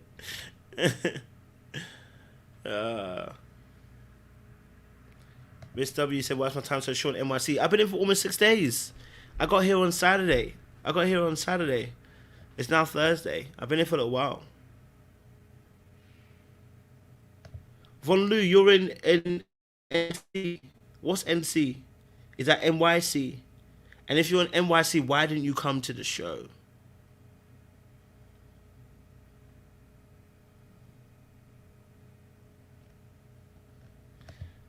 Love, bro. Godson said Staten Island is the safest. Then Queens. I heard about Staten Island. Bougie. Upper ends. Upper ends. Okay. Oh, North Carolina. Okay.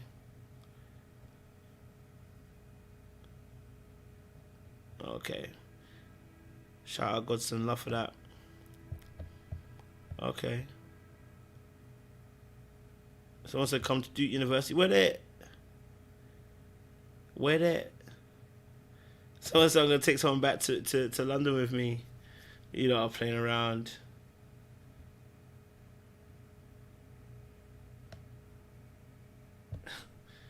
Trace said you were entertaining Harlem, never done it.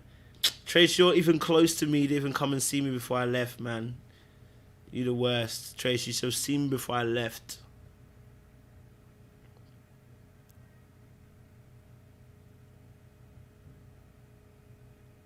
How do I pronounce? Is it Staten? Is it Staten Island? I thought it was Stanton Island. It's not Stanton Island. It's Staten Island. We'll try to make it yearly. Yeah, we'll try to make it yearly. We'll probably have a smaller event next year. I was thinking of making it smaller. I was thinking of making it like a really intimate session. I was thinking of making it a very intimate session. Yeah, me. I'm thinking Airbnb, 10, 15 people max. That's what I'm thinking. You know, have an intimate session, you know, and then do it that way. That's what I was thinking. Are you going to interview RTL cast? Hopefully I'll be able to. Hopefully I'll be able to do that. Do you know what I'm saying? So we'll see what happens. Someone said HBCU would be good as a tour. I mean, don't I need to get an invite? I can't just be inviting myself. I need an invite. The HBCUs need to be inviting me. If you are at a HBCU, or you know someone who works at a HBCU department, then you need to shout me, so I can get invited, so I can come through. Y'all killing me. Listen, y'all killing me. That's not what it's meant to be like. What it's meant to be is like, you know, not what it's meant to be like. The whole panel won't be there, Jay. The whole panel won't be there, Jay. But I just think to myself, like a 10, 20 people session, and you can do 2 or 3 of those in the week or whatever, rather than doing a big session. I think it might be a little bit easier. And also what it means as well, we can actually have a conversation, because the whole point of what I'm trying to build is like what happens. What we had in New York, we had like 12 people, but by the end we had like 15 people there. But by the end, we had like 5 or 6 of us. And that's where the real conversation was had. That's where real conversation, deep conversation was had. And I feel like that's what I want to be able to get to more. But when you got a bigger session, it becomes like almost like a teaching place. I don't want it to be a teaching moment. I want it to be like people are connecting and people are, you know, getting to know people on a different level, and we can cook food and just chill and vibe and have like a few hours, you know what I'm saying? And actually have actual proper good times, you know what I'm saying? Because what should happen is that you leave that place and you feel like you've met new people that are like family. Do you know what I'm saying? That's how I want it to be like. It's gotta be intimate, it's gotta be tight, it's gotta be vibes, you know? So we can cook some food and chill with vibe, and then we talk.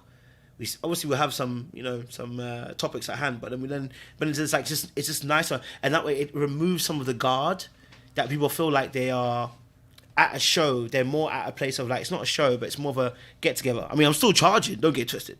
I mean, because the Airbnb ain't free. Okay, we're still charging. Okay,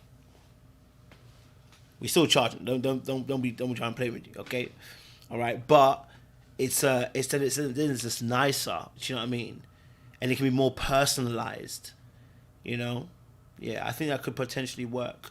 It'll be better that way as well, you know? Yeah.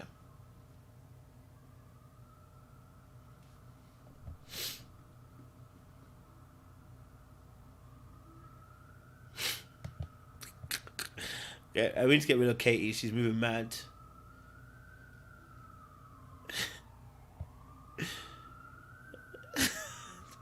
Esther is on fire right now. Esther is on fire. Someone needs to get Esther. Someone needs to get Esther.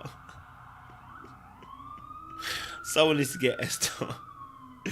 Esther's on fire. Yes, AAB. Cute dinner date. Yeah, man. That's how we do it.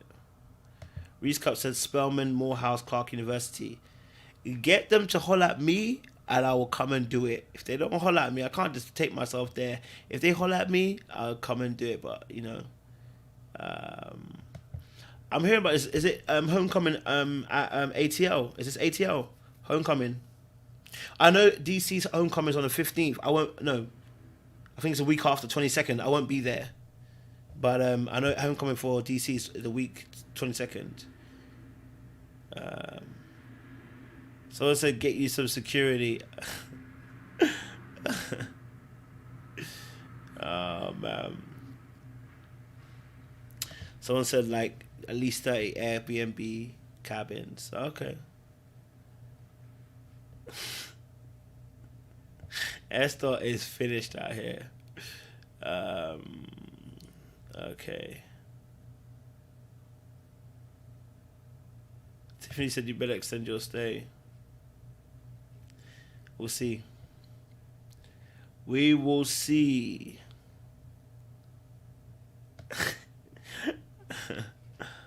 I'm behaving, my guys. I'm behaving.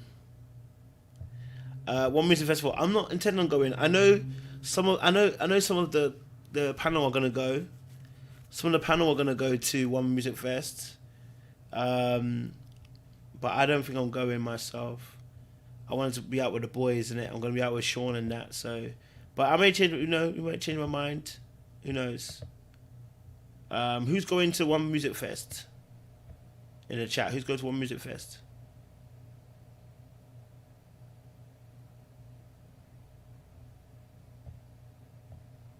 Who's going to One Music Fest?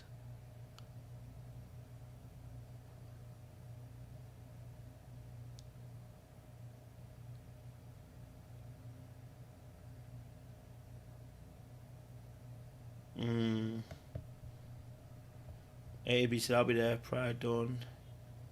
Okay, turn up. Jay says she's turning up. Esther said she's going in ATL.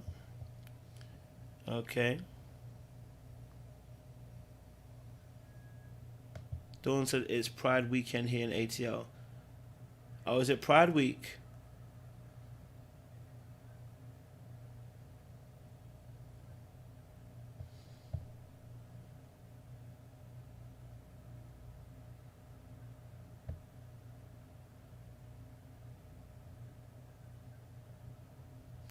Yeah, next one will come to LA, definitely.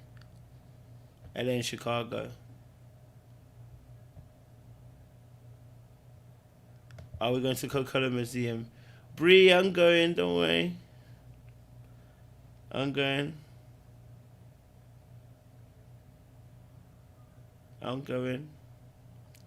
Thank you, Queen, because I didn't know how to do. I was going to say, I don't know what the heck I'm going to do. They need to try and get me in.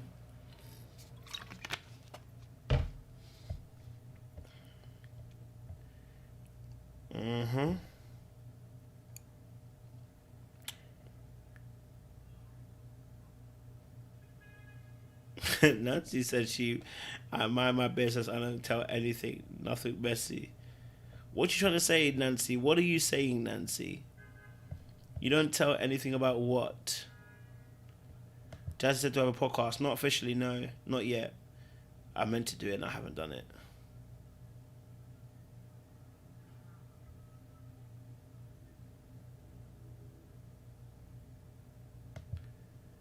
Yes, we had a blast and I was VIP, baby. Okay.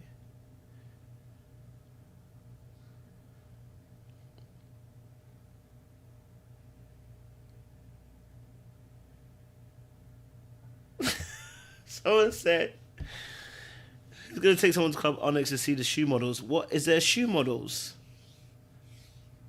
In Atlanta? You guys have shoe models?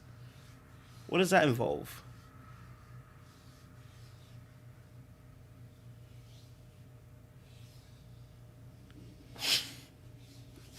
You lot are bugging, bruv.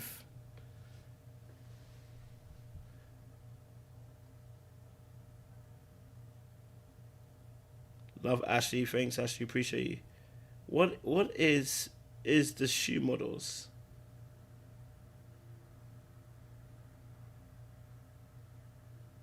Hey, listen. I'm not. It's not a fetish for me at all. Feet are cute though. Don't get it twisted, but it's not a fetish for me. The AA Museum DC, I will definitely have to go through, definitely.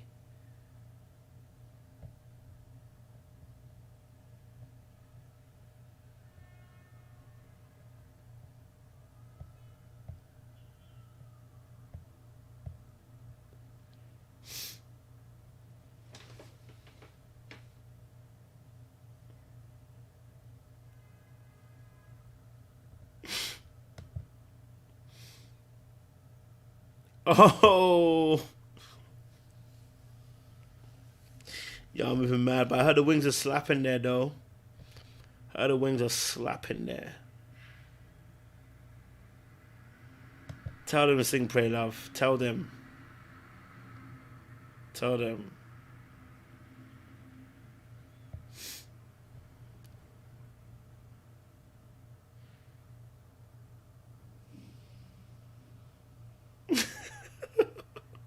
Yeah, I heard the weather is amazing at ATL right now.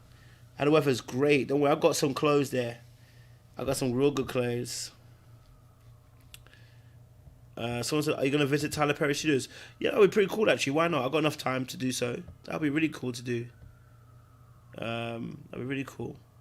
Are you meeting Courtney? Definitely. I've got to say hello to her. It's a must. It's a must. Sing Pray Love said we're going to church. Which church we're going to? Don't take me to Sonny Badu's church, you know. Don't take me to Mace's church either, actually. Mace's not a pastor anymore, so.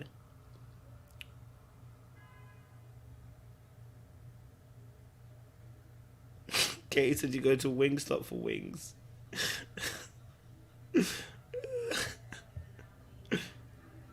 Someone said he will lay hands alright.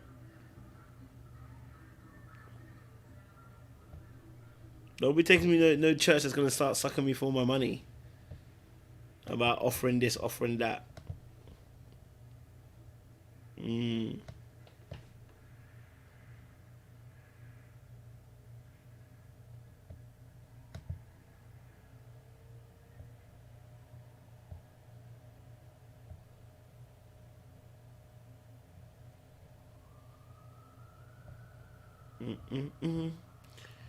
Alright. Alright.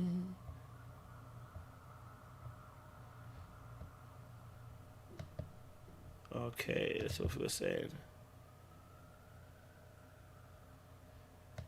Boy, you wildin'. Jamal Bryan too. Oh boy.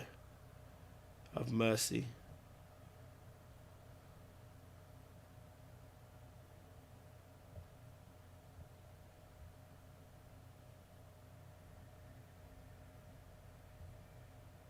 Esther, I don't have your thing. You have to hit me up on Insta.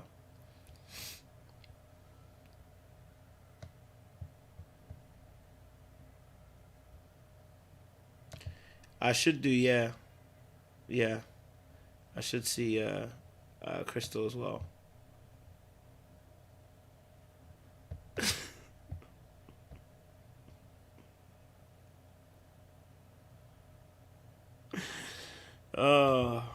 Natural Lou said, who's at DC? Well, I know Courtney's coming. I know Sydney's coming as well. I got Sydney to come through. I think Kerry will come through as well. Maybe, I don't know if Libya's gonna come through, but that's there. I've got Tyrone to come through, and I'll see if I can get Phil to come through. And then I'm gonna try and get also Donovan to come through as well. Donovan to come through as well, guys. So watch out, you know. Have all your good looking peoples coming through, you get me? So come and say hello. You get me? Say hello.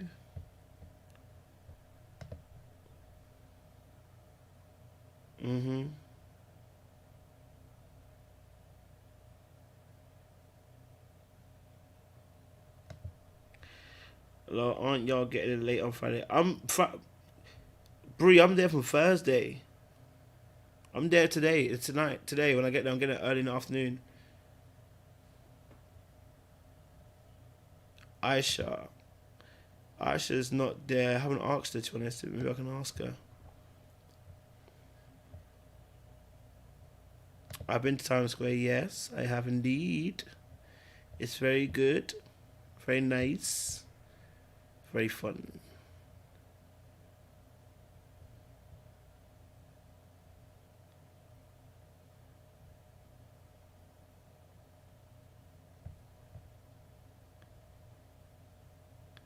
You see if DJ Quicksilver can come. We'll try and see what we can do in it. We'll try and get him to come through. Y'all need to buy y'all tickets if you haven't bought your tickets, guys. Y'all need to buy y'all tickets. If you haven't bought your tickets, you're missing out. Don't miss out on your tickets.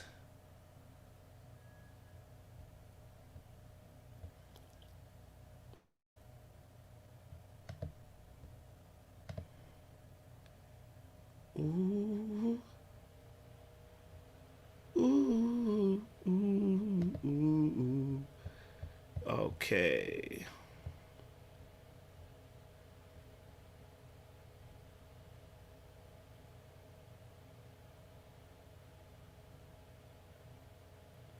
Don't forget to buy your tickets for Atlanta, baby.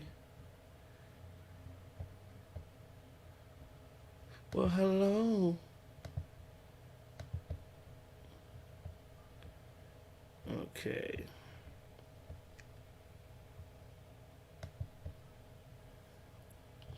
What are people saying?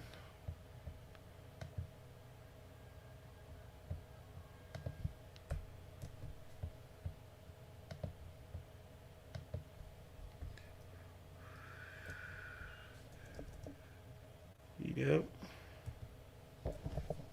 Okay.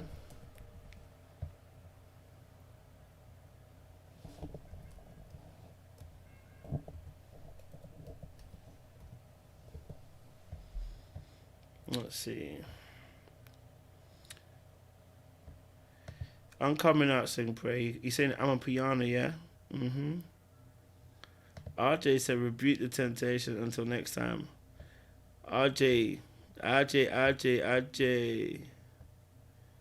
Don't watch it. I don't think there's a streaming one for Washington. It's just for ATL.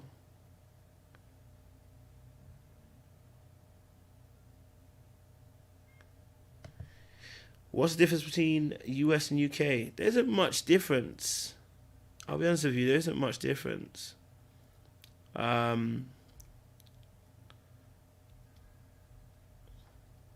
isn't much difference. I'll be honest with you, it's not much. I can't think of any major difference between UK and US, to be honest. Y'all ain't much different from us. Y'all ain't much different from us, I'll tell you this now. There isn't much difference between the two. At least in the snacks are different, of course. Yeah, the snacks are different. That's about it. That's literally about it. The snacks. After that, nothing else. Everything else is pretty much the same. Your cake says slap though. Can't lie to you, the cake slap. Cakes in the bakeries here slap. Yeah, they slap differently here.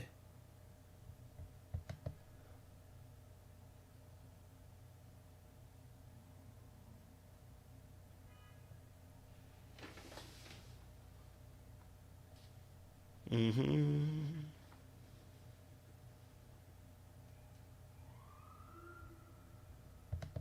Mm. No, it's good. It's good. It's good. The cakes are good. The cakes are good. The cakes are real nice. The cakes are real nice. The bakery is some point. I tell you what is different here for US. Your driving system. Why is it's safe for somebody to walk across the street and the car is turning at the same time? I don't get this. Why is it turning white? It's safe to walk and then a car is turning into the street that you're walking in. It doesn't make sense to me. That's the difference between UK and US. That doesn't happen in UK. If it's red light, it's red light. Why am I walking across the street and your car is turning? I don't get it. Your big ass 4x4 turning into me.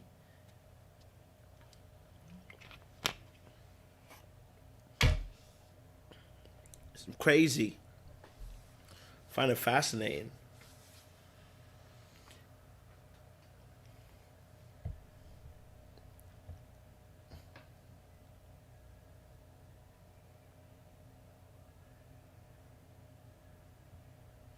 That's very mad. I tell you what has happened. Maybe because of New York where I am, because maybe it's Times Square. Nobody heard me speak and gone, "Oh my God, like you're British." Like nobody's done that.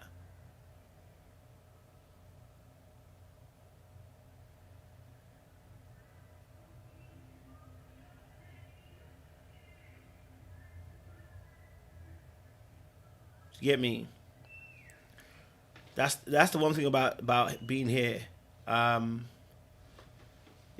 no one has gone, oh my God, like you're British, like you got a British accent. Like no one's done that to me. I think because of the fact that New York is such a hub. You know, that's why. Yeah, I think that's the whole point. I think that's probably the reason why. Assuming you're playing for a Pacific role. Why do you make the traffic lights go yellow then green? It's a warning. So it goes red and then it goes yellow to say a warning that it's about to turn. So, you know, it's a warning sign basically. Both for the, you know, say, hey, look, prepare yourself. Either to come to a stop or to start. To prepare yourself.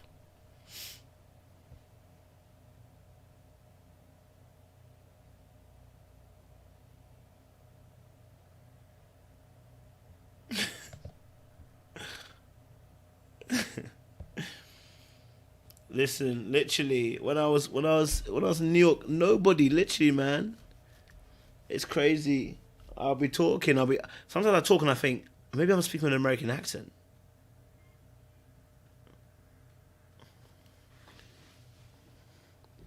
Sometimes I'm like, maybe I'm talking with an American accent. Well, Ariana, clearly y'all do because y'all be coming out on red anyway. The man says white, walk across the street. You'll be seeing car turn.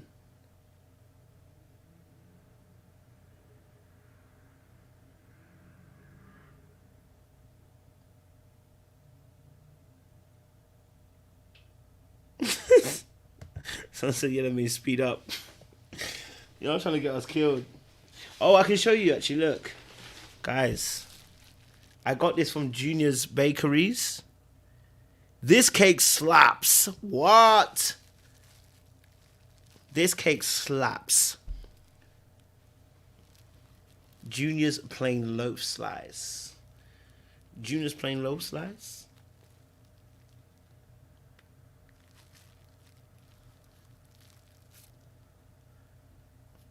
Tastes good. Tastes good. Okay. I mean, it is expensive though. It's $5.25. Okay. It's not easy. Okay. Here's one I ate earlier. Here's one I ate earlier. Let me see what I mean. I have this marble cake, you know.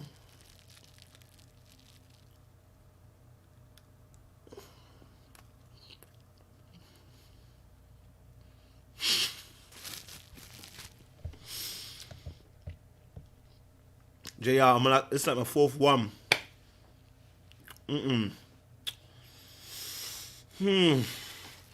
Oh my days. This cake slaps. What is this? I'm getting fat. Eating this cake, getting fat. I'm about to hit the gym in a minute.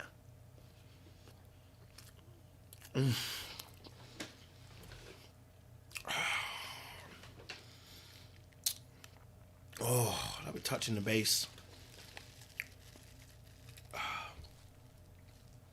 Nah, it slaps. I can't lie to you. This slaps. Let me... Oh my God, guys. Guys. So I went... No, hold on. Where is it?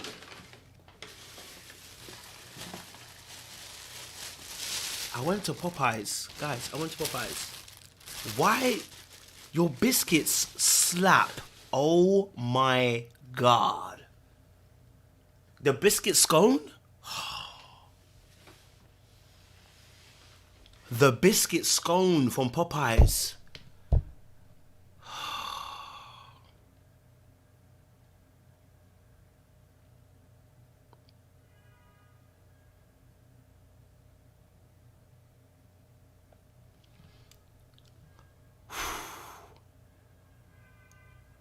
Bro, I had the biscuit scone. Oh my days, from Popeyes. It's unreal. It's unreal. It's like a scone.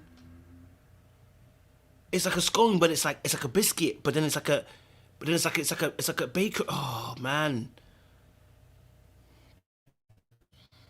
And then the Popeyes crispy chicken too.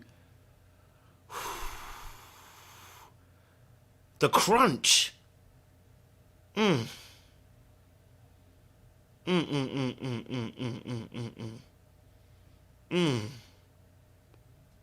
crunch on Popeyes biscuits. I did. Girl, I got the chicken sandwich too.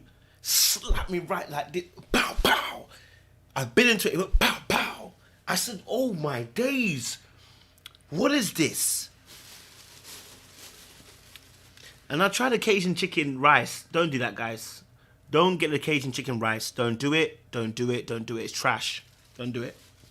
I've tried it so you don't have to. Okay? I slapped the burger. And it came in this nice little packaging as well. The chicken burger. You know? Came wrapped in this nice chicken burger sandwich. Look. Chicken burger sandwich. Ah, man.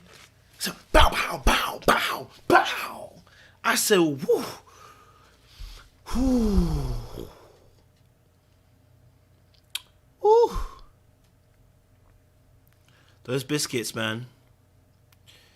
Those biscuits. I bought two. I bit into it. I said, this is different. I can see why they love the biscuits. Bro, I had a thigh piece and then I had a drumstick piece. And yeah, they're cracking that, man. They're cracking that.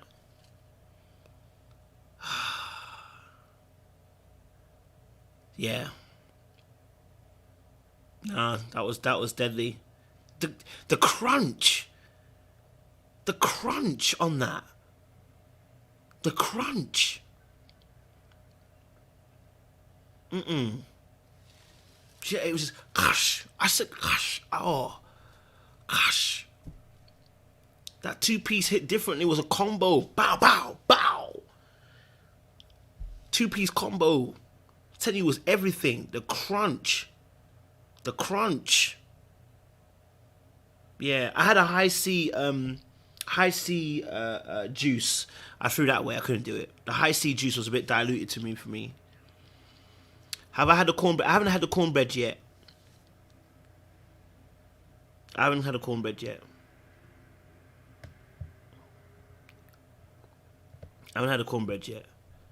Was it better than Nando's? Nando's don't do fried chicken, so it's not really tasty like that. It's not the same way. No, so I don't know. No, we do, but it's just that crunch was different. That was a serious crunch. Chopped cheese. Is that like a corner store one? I haven't tried any of the stands. I didn't try any of the stands. Oh, but that potato was slapping. Let me even see if Popeyes is even open so I can get them a biscuit. That Popeyes, that was dangerous. Man. Boy. Let me even see there's a Popeyes open. That's dangerous. Slap differently.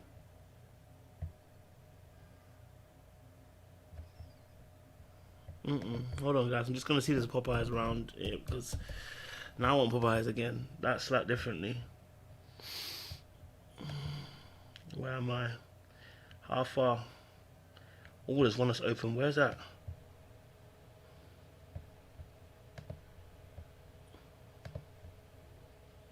Oh, that's a bit of a distance from me. That's not close.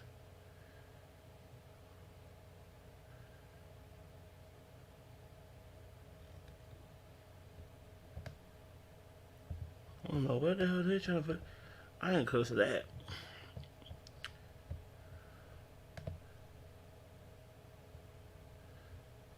$16-minute walk to the Popeyes. Guys, I might have to do it. I might have to do it.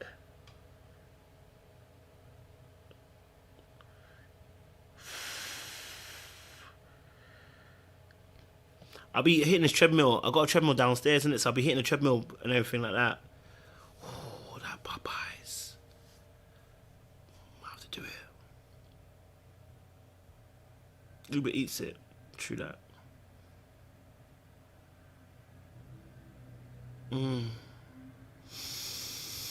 Them biscuits. Oh.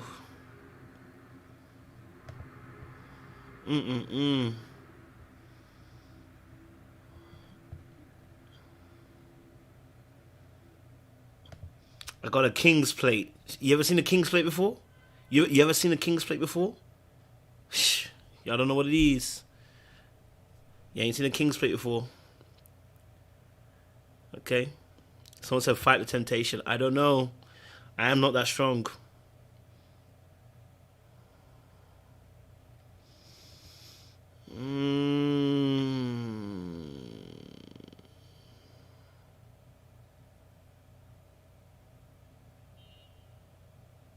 Someone said it's late, don't go out.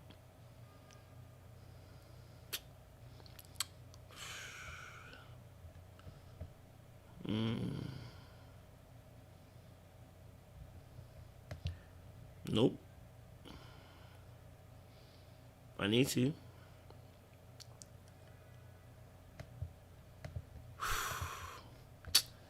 Guys, I'm hungry, man. That food was slapping. I know exactly where that Popeyes is. That's the one I got mine from as well. She love bad man. Oh no, that's not the one I got it from. I better order that. That looks like it's not safe. Where the hell is that? That is not where I am. She love bad man.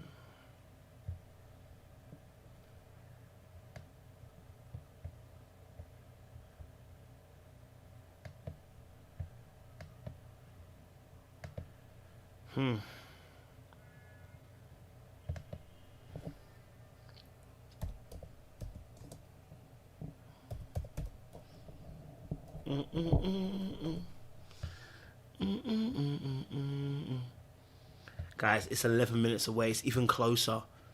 It's literally up straight. It's literally up straight. It's literally up the road.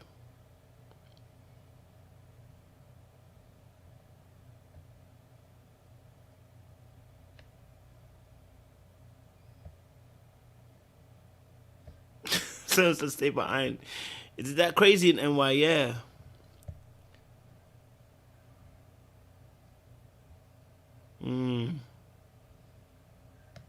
Really serious? Is it different? It's only 11 minutes up the road. Surely it can't be that bad.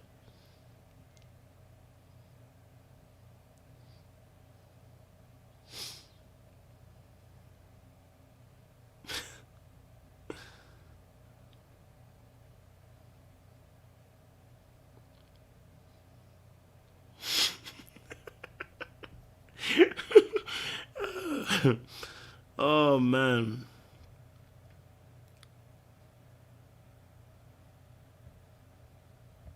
It's up the road.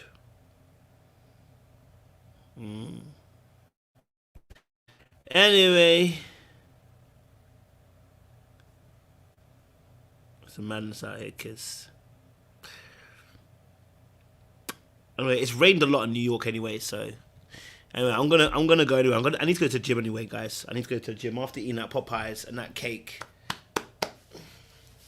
Gotta go for a nice little run before nighttime fall, and to pack my stuff as well for tomorrow, so I can get my Uber to the airport as well. So yeah. She love bad man. You get me? Yeah. So guys, appreciate you guys. I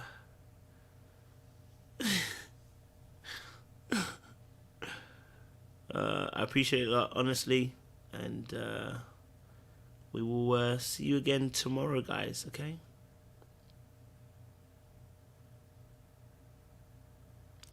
Go for a run. Much love, guys. We out here, baby.